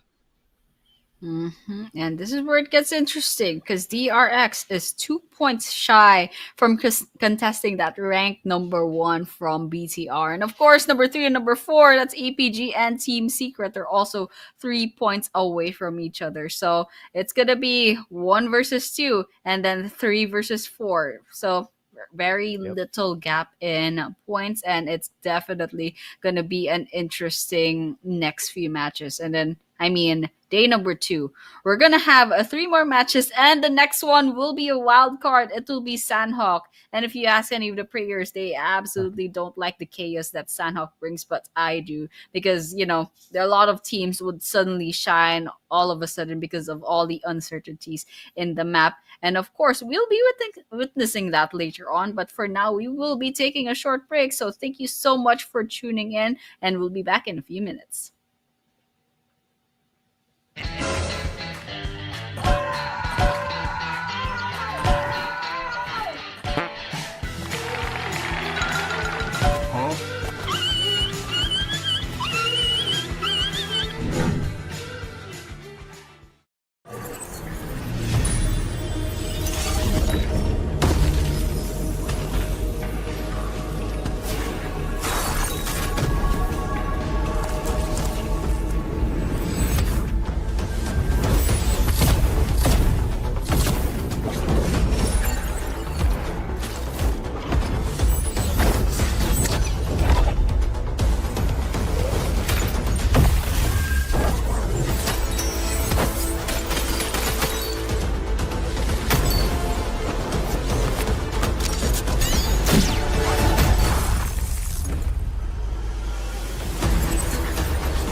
The highly anticipated addition to the Mummy series outfits is here. Paired with the new Ice Tomb Glider, the Polar Spectrophage set is just what you need to freeze your enemies. Or send them ablaze with the Inferno Fiend set's new upgradable Chain Inferno Uzi. All the Mummy outfits are back. Get them all. Join now and collect the whole series to turn all eyes on the battleground. Event period, July 10th, 2025 through September 2nd, 2025.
Cybertron's future is near.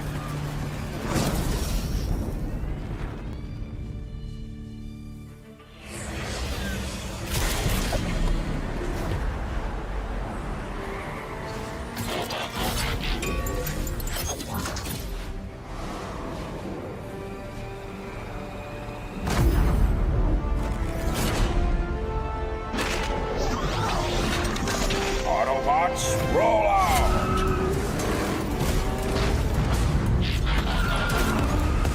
This planet reeks of weakness.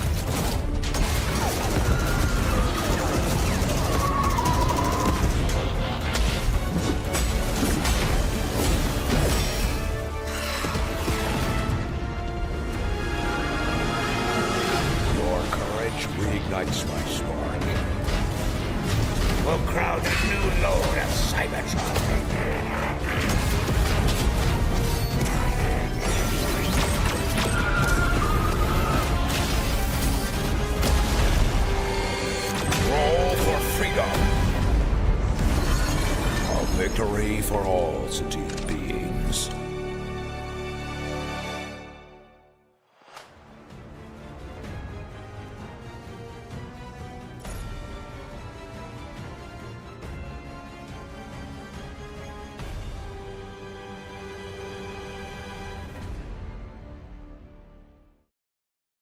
Come check out WoW version 3. Ladies and gentlemen, welcome back once again to the PUBG Mobile Training Ground and Nepal Pro Season number 2.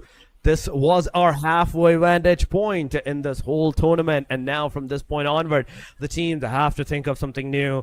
From this point onward, teams have to choose a different strategy. But with you guys today, again, after even the halfway point, it's me, Torix, and with me, it is still Annie, for all of your entertainment, for all of the casting that we're going to do for the rest of the 3 matches today and tomorrow as well. But Annie, Erangel was so good, and now, as you have said, it's going to be a bonus map. It's going to be a very unorthodox map where anything can happen. Sandhawk.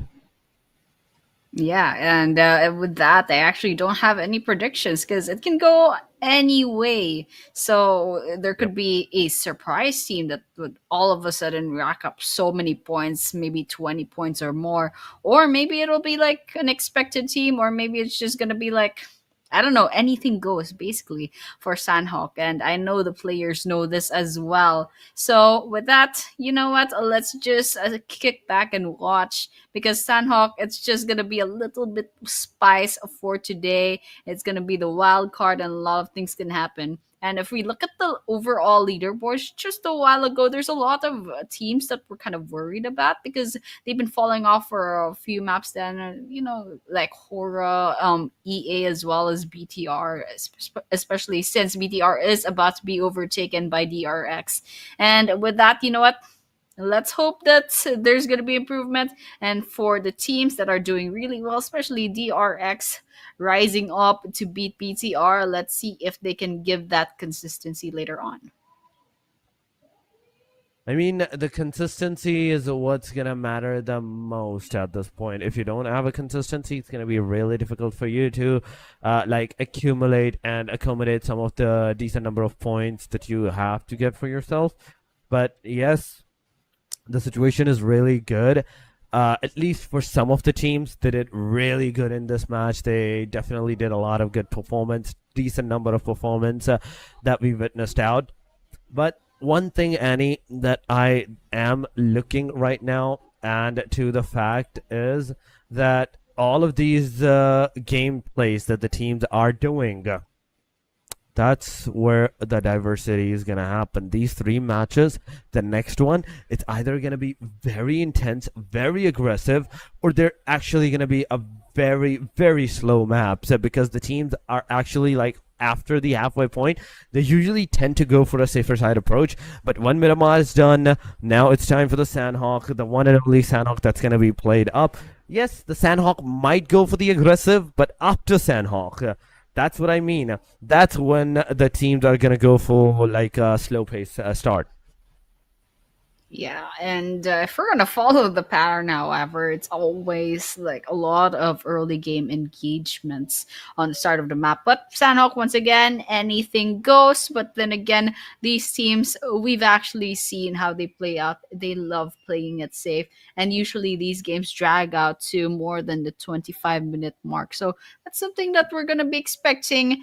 For the previous Sandhawk map, of course, there were lots of surprises. There were lots of unexpected teams popping up and also falling off as well. So, you know what? So once again, Sandhawk, it's something to expect, basically, the unexpected. So with that, I think we're going to be going on to the flight, going into Sandhawk later on. And of course, match number 5, match number 6 is going to be like typical Miramar and Erangel. So for now, we're going to be enjoying our wildcard map. That would be Sandhawk later on.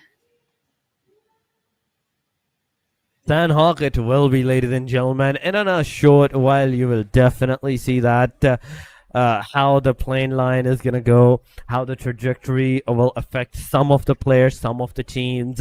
But at the same time, it's Sandhawk. it's always that one thing you know for sure, you know for a fact that's gonna bring out the best of it, and that's early fights, and those are some drop clashes alongside of the third parties and the snaky plays. These 3 to 4 congested factors do come into the play, so we will do have to see what kind of a play style is this going to be. Are we going to see boot camp? Are we going to see paradise being contested? Oh, it's going to be like no areas, no known areas for that long to be contested upon by the teams. Because if it is, I would really love that. I would really love the fact that there's a lot of places where the teams might not go for those aggressive approaches. Sandhawk being on a somewhat safer angle, and slowly when we see like the stage number 3, stage number 4 occurring, when the aggression starts to happen, then we see the Sandhawk being on its very edge, very toe, where everybody's actually shooting at another team, shooting at another player, and absolutely decimating and destroying the lobby. Yeah, and with Sanhok being such a small map, we're really hoping for all of that or great aggression rather later on, and that will be happening really, really soon. Once again, Sanhok. Well, you know what? We can only dream that everyone will basically just agree to drop in Paradise Resort or something, and then go out all out in there. But of course, we're gonna be seeing them dropping off to their different locations really soon. I believe I don't know why I remember this, but yesterday there was like a cluster of players coming in around south. I think there was a town above camp. I believe it was Alpha or something.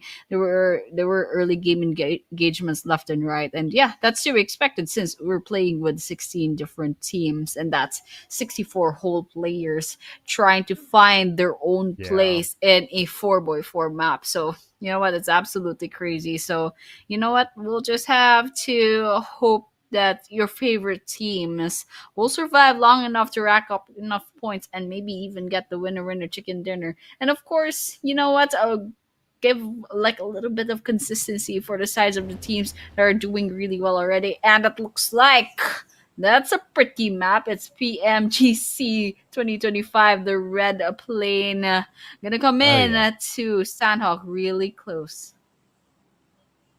That is the 2024 BMGC finish, ladies and gentlemen. A very decent plane whatsoever, but the plane line, it's also very decent. Going from Camp Bravo all the way down, you can see towards the Shami region. Still, Alpha Island, Boot Camp, Paradise, even Cow is accessible. Somewhat, yeah, the Hatin area might not be accessible for the team, so they have to glide and maybe move like cards or something, or even on foot. But yes, aside from that, we have to know the fights that may occur at this point, how the fights may occur, because Paradise Resort, that I can see.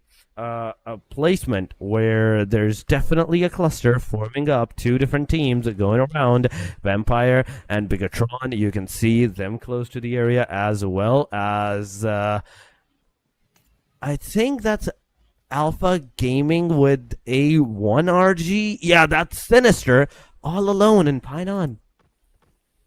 Mm-hmm. That's interesting. And the storms all the way in the southwestern part as well. I don't know where everyone else is in A1RG. Oh, Flash is right near a DRS, so I think they're just kind of scouting about. It's a very interesting strategy. But over here, it looks like Nonchim, Red Force, and Vampire Esports landed in the ruins in the same area, and so this is gonna be really interesting. But despite that, R8 and YG, they probably met each other as well. APG and A1 Sinister gets shot down, gets finished off, and Saycloud also gets finished off. Wow. And with a snap of your finger, there are 2 players down. And it looks like A1RG actually just dropped with like 3 players. So I was looking for an A1RG player that didn't exist. So it was them, all 3. They're going for the split push, and unfortunately, they lost Sinister along the way. Oh yeah, they definitely lost Sinister along the way, but Sinister has a tendency of calling out his teammates when these kind of situations happen. So there's definitely going to be more fights that you can expect for sure. Vampire Esports versus Namching's Red Force. So far on our screen, Eldaris just chilling and waiting for the opportunity that can present itself towards this guy, XZY. He's here with being on the very top of this runic area. Even RG flashes, gets taken down. You can see the Paradise Resort contested. The fight starting to happen as Prestige comes into the play. He gets a knockdown. He doesn't get the finisher done, but Yangon Galacticos, Master Smile from the backline. He's also pushing. Romeo Boy from the clothesline vicinity. He's also pushing. There's Team Secret into the backside as a third party that can they can ensue. Actually, here, that's where the diversity is going to happen, as Prestige right now is a solo player remaining for all of the players, the teams. He's the only hope, and the players, the team, the rest of his players, actually, they got finished off. So it's all up to Prestige. With this two grenade in hand, it's up to him to mark that victory for the team. But Namching's Red Force, you can see them finally pushing forward against Vampire. Vampire also retaliating back. It's a back and forth going around. The grenade is going to go, but no. Prestige, your grenade is going to bounce off back to your location from the backside. There's another one coming around. Vampire Esports, in the midst of all of this chaos, 3 different angle fights.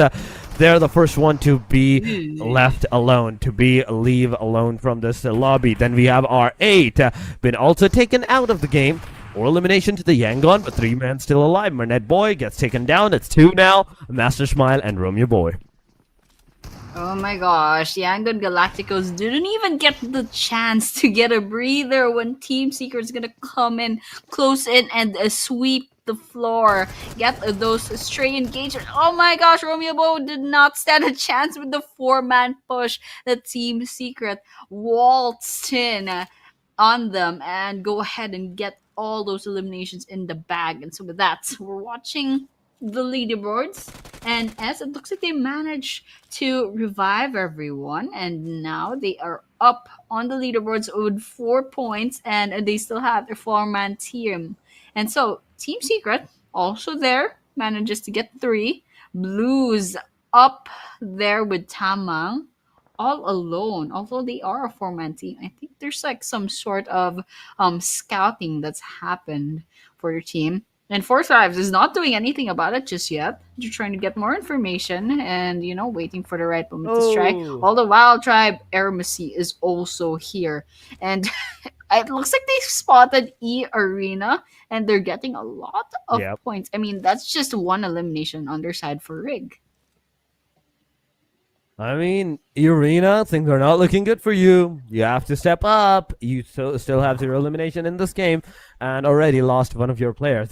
Talking about the DRS so far, 2 eliminations to these guys' name and close to the proximity of Namching's Red Force. Okay, Vinny is in the compound. 2 of the players of the team, DRS, Cyclone, finally breaking the door, making sure that, okay, the player is inside. The footsteps, the shots, they have heard it. Now it's time to push. Now it's time to go inside. Eerie Nancy versus Tribero Messi.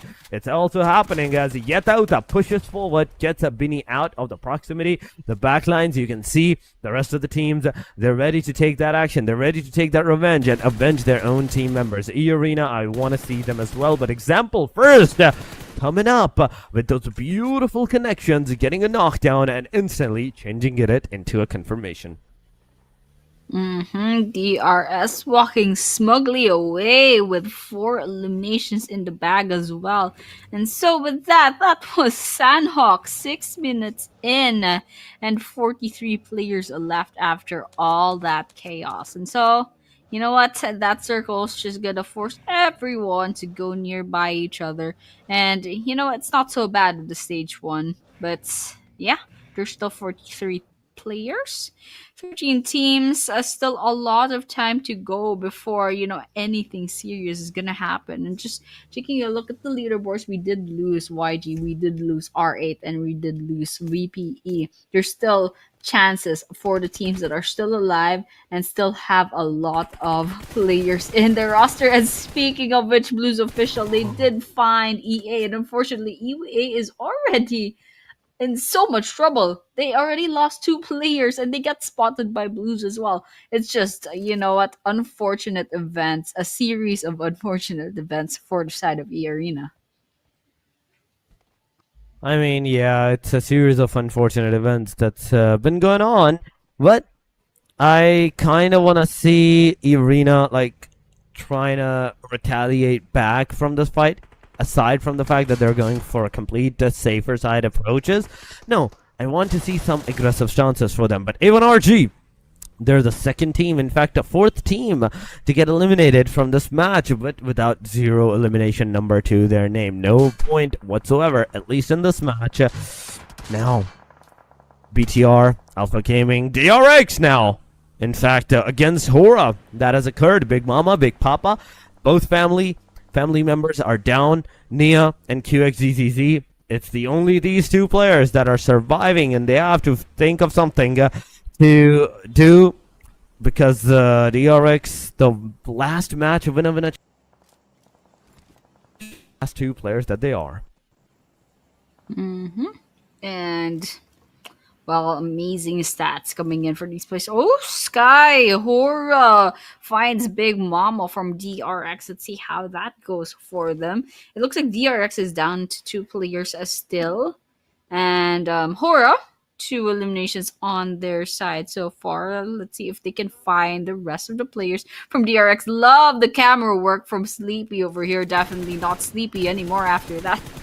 Wait a minute. I think I saw friendly fire, but of course, yeah, we're watching Blues official. Wow, Gyro was holding on to like a sliver of health, but in the end, they're gonna be get taken out. That goes the same with Walkai as well. I think Axie is gonna skedaddle out of there. The last person standing on their team. Oh no, he's not, definitely not giving up without a fight. Finds KN, tries to sweep the floor. Finale goes to the car, gives away their location. Sprays coming in, but unfortunately, it's not gonna deal damage. Optimus from Bigatron by Vitality. They spot a player from DRX once again. Kyurine actually puts the knock on their side. I don't know if it's gonna be elimination, but yeah, they do have two right now. So Axie also, unfortunately, the last person standing. Let's see if they'll survive the onslaught that's gonna happen if ever E Arena spots him. I mean, at this point, with the top 12 remaining, Bloods, you have to do something. Arena is in the proximity, and I think they heard me. I was like, okay, you guys need to go onto the aggressive stances, and that's what they're doing. So far, we're talking about Secret on the hashtag number 4. After the past few matches, the day number 1 and 3 matches that they played into even today, after match number 3, past day 2, it is 44 total elimination with 3 grenade elimination, 8,906 damage, and fraggers per match is 5.25. That's a very big KD ratio to the team. But Blood's official finally been taken out by E Arena. That's the second one that they're gonna receive, second elimination that they are going to have now. With a lot less teams and a lot more circle into the water, I want to see where the next circle is, and it's still 50% now in the water. Oh my god, not even 50, I'd say 60 to 70%, because there's also a river flowing through between the Hotten area and the main island. No way, you only have like 25 to 35% of the land area for yourself, and you have to make sure that you're not only into a safer angle, but you're also holding down against all of these 11 total teams. Man, the circle thinks they're funny, but yeah, Team Secret going in with those sprays. Jiggle Horror running for their lives as well. Let's see how that works out for them. But DRS, Yeta Uta, very low on health, still manages to get Palak from 4th arrives, gets that finisher as well, and that's another elimination on their side, but it's not over just yet. Team Secret gonna close in on Jiggle Horror. Jiggle Horror still alive and kicking, gets a 1 versus 1. Zeros actually falls on their side, but Jiggle Horror is very low on health. If that grenade finishes them off, yep, it's a downer, and all Trang has to do is basically put it up. You know what? Just end Jiggle Horror right now, but doesn't seem to be happening. Zeros is a very low on health, so they have to get that revive. Yep. Okay, but they are in the blue zone, so I don't know if they'll make it. But let's just see what happens. Horrors definitely. I don't know if they can get that revive in the bag, but I don't know if I think that's not gonna happen anymore. It's not gonna be possible. And of course, the RS and Four Thrives. Looks like Four Thrives. They are up with three people, but and the two other players are nowhere to be seen. Okay, I find them now. Noki getting those sprays on. One down on the side of GRS. Killer Whitey very low on health, and Ayeta Uta needs that revive. Oh, he definitely needs that revive as soon as possible. DRS, come on. You can do this. You can get back to the 4-man, take the fight against the 4 Thrives. And IQ right now, I see a grenade in the hand of IQ. Is he going to throw it up onto where the player's example location is not revealed? He's going to take down T24 by surprise. It's a knock, it's a confirmation, and T24 losing his life right there. And then 4 Thrives down to the last two, Naki and IQ. So it's up to these two players to do something, and I can see already Naki in the water for some reason. He's in the water, chilling, just chilling out. Cyclone, he's also slowly, steadily pushing forward. Let's see what's gonna happen for Grollis. On the other hand, you can see him. What's gonna happen, how they are going to approach the situation is the question. As you see, Bigatron by Vitality so far for Grollis. Taking a peek, shooting down Team Secrets' player, not one but two! Amazing job, and BTR with the 2 elimination to their name now. The rest of the 2 players from the Team Secret, they finally made a retaliation. They did got a knockdown on Kurin, but it's all going to be in a win because I do believe so. Kurin is finally going to get that revive, and Secret is absolutely not going to do anything about it. Definitely. Was that a horse? That was so poetic for GK, but unfortunately, he's not gonna save him from Team Secret. That's a good shot. I mean, no, not Team Secret. Bigatron by Vitality. Well, JK, I think that's the end, and that elimination will be going on to the side of Optimus. By the way, Bigatron by Vitality doing quite well, already up by 4 eliminations, but still, it's not gonna be enough if they want to go ahead and pass DRX. Then again, DRX still in the game, but 0 eliminations. Let's see what's gonna happen between these top 1 and 2 teams. Optimus getting another on their side. Now they're up by 5 eliminations.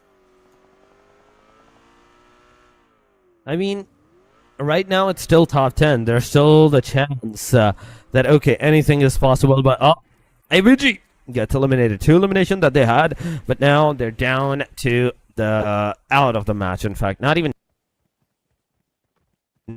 Cyclone is here, slowly pushing forward to the 4 Thrives. IQ, Naki, these 2 guys. We do have to see what's gonna happen. Who is going to be saved up and who is going to get eliminated? It's a big thing so far. But we have Kinotrope versus E-Arena, and as E-Arena gets eliminated, finally from this point onward, at least 1 single individual placement point will be given to the team who gets eliminated.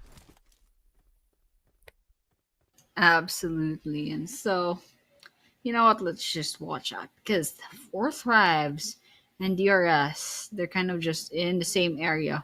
But despite that, I feel like we've been watching these 2 teams for quite a while now, maybe 5 or 10 minutes already, and they're still not going on engagement. But all the while, some other place in the map, Team Secret versus BTR. Looks like Team Secret will be going down, however, and BTR happily with a full squad still. They just need some revives, but they're sitting on 7 eliminations already. So that's a good comeback. And this is Sandhawk, ladies and gentlemen. So they managed to get a lot of points on this map. And so we're looking at Kent right now. They just need to revive a Federalis and they'll be good to go. And so they're back in the game, ladies and gentlemen. Oh yeah, it is top 7, ladies and gentlemen. DRS, Kinotrope, BTR, every single one of them has 7-7-7 elimination, but BTR, DRS, the only 2 teams with the full-man squad. Kinotrope is kind of contesting against Team Tribal Messi in terms of the manpower as a trio. Hora Esports, they have a solo, and 4 Thrives in the midst of all of this has a duo to their arsenal. 18 total players out of 7 total teams. There's solo, there's duos, there's trios, there's squads going around. Hora Esports, we have our eyes set up on these guys. Sky Hora not moving, but BTR versus Tribero Messi. There we go. The fight has occurred.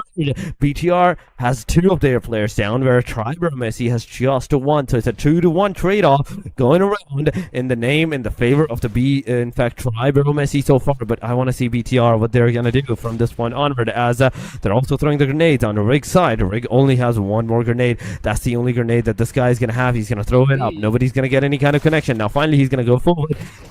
In the meanwhile, I do believe so. The players will definitely get that revive. At least one of them. Yes, there we go. One player got the revive. The DBS is getting those connections. The Hora Sports guy manages to take down Kinotropes. Tamar, oh my god, damn. R gets knocked down. Rig gets taken down. And Tribero Messi, Giante, the solo guy. Now it's all up to him. It's all residing up to him, as DRX is also taking the fight in the water. You can see in the minimap, there's a water and there's a Nia in the water as well. Dude, it's not looking good. Oh, it's a very messy fight. Gante falls. And there's 2 players from VTR over there. Oh my gosh, Kyurine also gets knocked down. Now it's a Rig versus Optimus. It looks like they're trying to finish off Kyurine. Yep, it's a 1 versus 1 in this hallway. Oh, that's actually the end of BTR. That's actually quite amazing. Got taken down by AST, but in the end, what's the price that they have to pay? They're down to 2 players, one needing that revive, but I think they'll be good to go. DRS, they're in the water, and they're gonna be punished for that. Nia gets a 1. I think XMPL will be next sooner or later. Let's see what happens next, because we're down to 5 teams. DRS, Control, Hora, ASC, and DRX vying for this 4th winner chicken dinner for today. It's top 4, ladies and gentlemen, and somehow Sky is still alive. How? My main concern is how, in all of this in all of this open area field, this guy has stayed alive for some reason.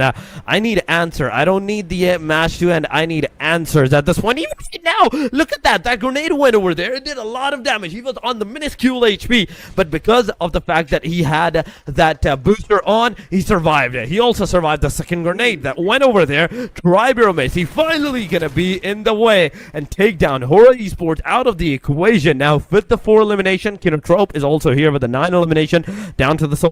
1 more first aid kit to the guy. Rig is also getting some shots, but now Kinotrope, there's no hope to save you guys. There's no hope to get that revive done. Okay, finally he actually managed to get another healing done.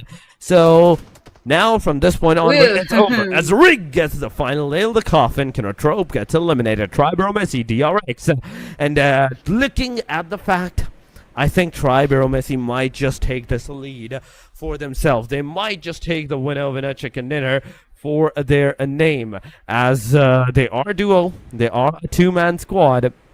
And the situation, the opportunist situation, looks really good for these guys.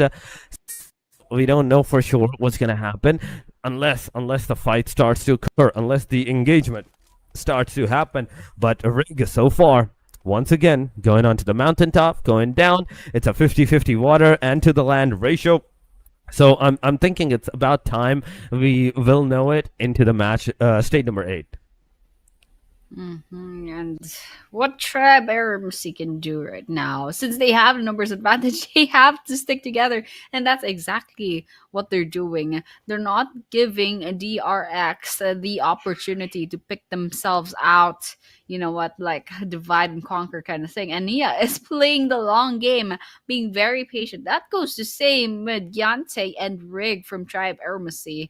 They're waiting it out. I mean, if you get kicked out of this map, that's already at least 6 points guaranteed on the placement. But still, 4 points difference between them and the winner chicken dinner is a very big. So you can see why these guys are waiting it out, despite it being quite a while. So I think Nia is going to be forced to move really soon. Yep. Oh my gosh! Actually picks off Rig, but in the end, still Still, Tribe Aramasi wins. Even with that, they do have the numbers advantage, and they won this winner chicken dinner. Oh, yes.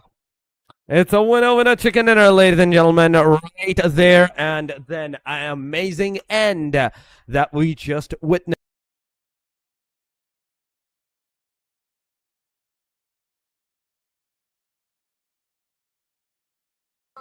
Yeah. Okay, that was a pretty good win for was a that was a pretty good win for Tribe Aramasi, and yeah, it was also like a good run for the rest of the teams. And once again, this was a Sanho. So you know what? It was a good play. It was an unorthodox map, so there were a lot of surprises coming in for this map. So you know what? What I'm really excited to watch later on is probably the overall rankings, because I'm sure BTR finally beat DRX, and they have a lot of points coming in from this map. I mean, yeah, right now we do have to see what's going to happen at this point and how many points are they going to like have for themselves. At this point, the amount of engagements that the team had, it was good, it was amazing. But still, one thing that we do have to see is how well the overall ranking is going to accumulate because of this. There's Triber Messi, they were top 3, top 4 with the winner chicken dinner on their like time. It's about time we do see it, how it's gonna affect overall ranking number 3, ladies and gentlemen. 6 eliminations, 16 total points, 1149 is the damage, 14.4 kilometers of the distance, throwable used of 8. With this, Triber Messi is going to be on the top. Wow, Tribe Urbacy finally getting ranked number 3, and with a lot of effort with that too. I think they're in the past few maps they've been really consistent, and they're slowly but surely climbing up their way. And so with that, our chicken dinner winners, these are their individual stats. Rig with 4, Gante with 2, Delta and Trix, they have 0, but I think they got picked off quite early, and they didn't make it to the end. It was Gyante and Brig that were kind of like walking around for the rest of the time. So these are their stats: 661 damage coming into Brig, 366 for Gyante, and well, Delta 122. And fortunately, I think Trix got picked off like on the go, like on the run. Maybe they landed with their parachute and then immediately got sent to the lobby, which is quite unfortunate. But yeah, this is the match summary. Yeah. 59 total eliminations, 3 grenades, airdrops 1, vehicle eliminations 1, 5853 healing done, and 322 meters for the longest eliminations. That's the match summary for our Sandhawk map for J number 2. Oh yeah, this is the match summary, ladies and gentlemen. We did see a decent number of survival time going around. We did see the longest elimination distance to the E-Arena's player. That's one thing to be really good of. Even E-Arena got like eliminated on hashtag number 7, 8 maybe at that point in time. So having the MVP, like longest elimination distance number is a great thing. It does add up a lot to the players, but going into the MVP for the match, it is none other than Example from the DRS's side. And as you can see, as you know, how well this guy has accumulated all of those points for himself. 6 elimination, 910 damage, 68 is the highest longest elimination distance that he's going to have at 18 minutes of survival time. Impressive stats for our DRS Example. 6 eliminations. So yeah, this is the damage graph AST with 1149. I think this is Kidotrope with 9 eliminations and 1802 damage. DRS with 9 eliminations and 1615 and damage. And DRX, I believe this is a 4 eliminations and 394 damage. And yep, this is the match leaderboards. AST 16 total points from this one map. Kinotrop coming in second with 14 points, DRS with 12, DRX with 10, BTR with 10, Hora and Team Secret with 7 each. Noshim Red Force and Yangon Galacticos with 4, Arena with 3, Alpha Gaming with 2, 4T and R8 with 1, VPE, Bloods, and A1RG. Unfortunately, didn't get any points for this match. But of course, there are 2 more matches for today and a whole day for tomorrow. So there's a lot of chances to catch up. Oh my God, a BTR at this point, it's amazing. It's amazing. Still 95, still on the very top. That's huge. That's amazing right here. You know, staying consistently, even after the day number 1 to the day number 2, almost to being on the edge. Number 1 position, it's a very big boy decision that these guys have done. They have been consistent throughout. DRX 93, 74 for the Triber Messi, 72 for the Team Secret, 70 for the Alpha Gaming, 64 for Hora, 61 for Yangon, 59 for DRX, 58 for Irina, Kinnertrope 48, 41 for the 4 Thrives, DK with 40 alongside of Bluzz, A1 RG having 39, 38 for the R8. Vampire with 31, and last but not the least, it is Namching's Red Force with 24 points. And we're very nervous because BTR and DRX, it's not over for them on the top of the leaderboards. They are once again only 2 points away from overtaking each other. So there's a lot of tension over there, but of course, top 3 to maybe the bottom of the first page, there's also a lot of things that could potentially happen there. A very volatile overall rankings, and there's a lot of things that can happen, especially since there are 8 more maps to go on this tournament. In fact, we have 2 later on. That would be a Miramar map and also an Erangel to end the day. So, you know what? This is going to be really fun. We see BTR, they've climbed up just a little bit, but DRX will definitely not let them, go. Will not let them go so easily. So, we're going to be finding out what's going to happen later. But before that, we will be going on to a short break, so stay tuned. Look, seems like the pool party's got some fierce-looking guests. The Smog Zombie and Spitter Zombie have been added to WoW. They're not easy to deal with. Don't miss out on this summer showdown. We might need a janitor to come clear up the battleground. Hold on, an old friend from Winter has come to join our party too. How epic! Start creating with these new objects. The creator page now has a co-creation wallet feature, which displays your detailed creation earnings. Stay tuned. Is the gloves with teddy, the headband, and also the tail.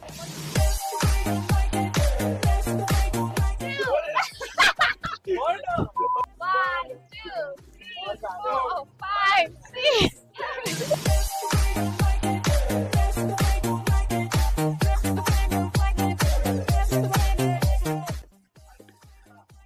Oh my god!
Don't know how to summon a Transformers bot? Watch this video to learn how. To summon a Transformers bot, you first need to obtain a Space Bridge beacon, the Neon Outpost's core crate. Astro Den's Winners Crate, and supply shops are guaranteed ways to obtain a Space Bridge beacon. There is also a chance to obtain one through other means. Neon Outpost Premium Crate. Search supply piles. Space Bridge entrance. Classic area themed crate. When the sky darkens at 400 seconds into the match, you can equip the Space Bridge beacon to the throwable slot and use it. Place the beacon before the Space Bridge entrance's time limit in the upper right corner of the map ends. It must be placed on a flat surface. Then, at the end of the countdown, it will summon Optimus Prime, Megatron, Transformers upgrade materials, or a supply crate to your location.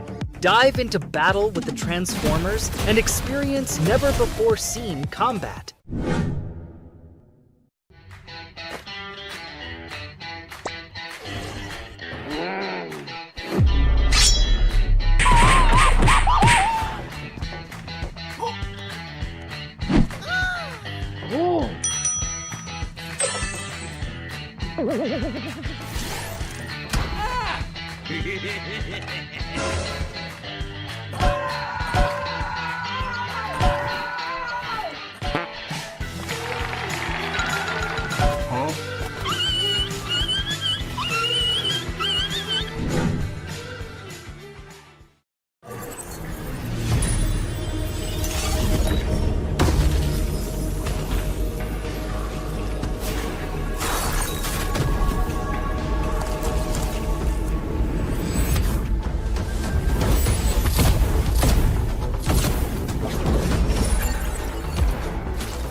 The highly anticipated addition to the Mummy series outfits is here. Paired with the new Ice Tomb Glider, the Polar Spectrophage set is just what you need to freeze your enemies. Or send them ablaze with the Inferno Fiend set's new upgradable Chain Inferno Uzi. All the Mummy outfits are back. Get them all. Join now and collect the whole series to turn all eyes on the battleground. Event period, July 10th, 2025 through September 2nd, 2025.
And we are back to PUBG Mobile Training Ground, and this is day number 2 out of 3. We just witnessed match number 4 in Sandhawk with the victory of Tribe Embassy, and of course we'll be moving on to match number 5 really soon.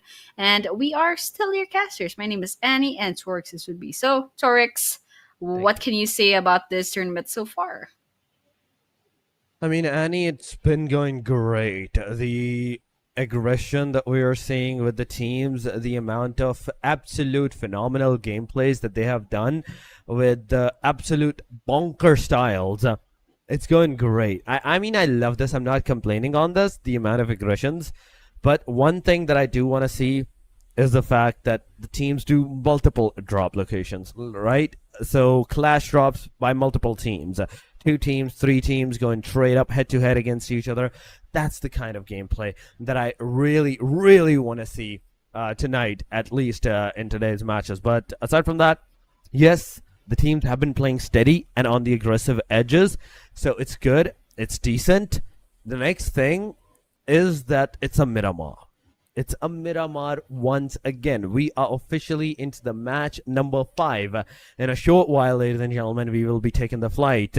But we do have to see what that, in fact, Miramar is gonna like bring us, what the Miramar is actually gonna do for the teams and all that. So these minuscule factors on how teams drop, how teams like rotate, play their safe drop locations, or take a very aggressive location. That's the 4 things.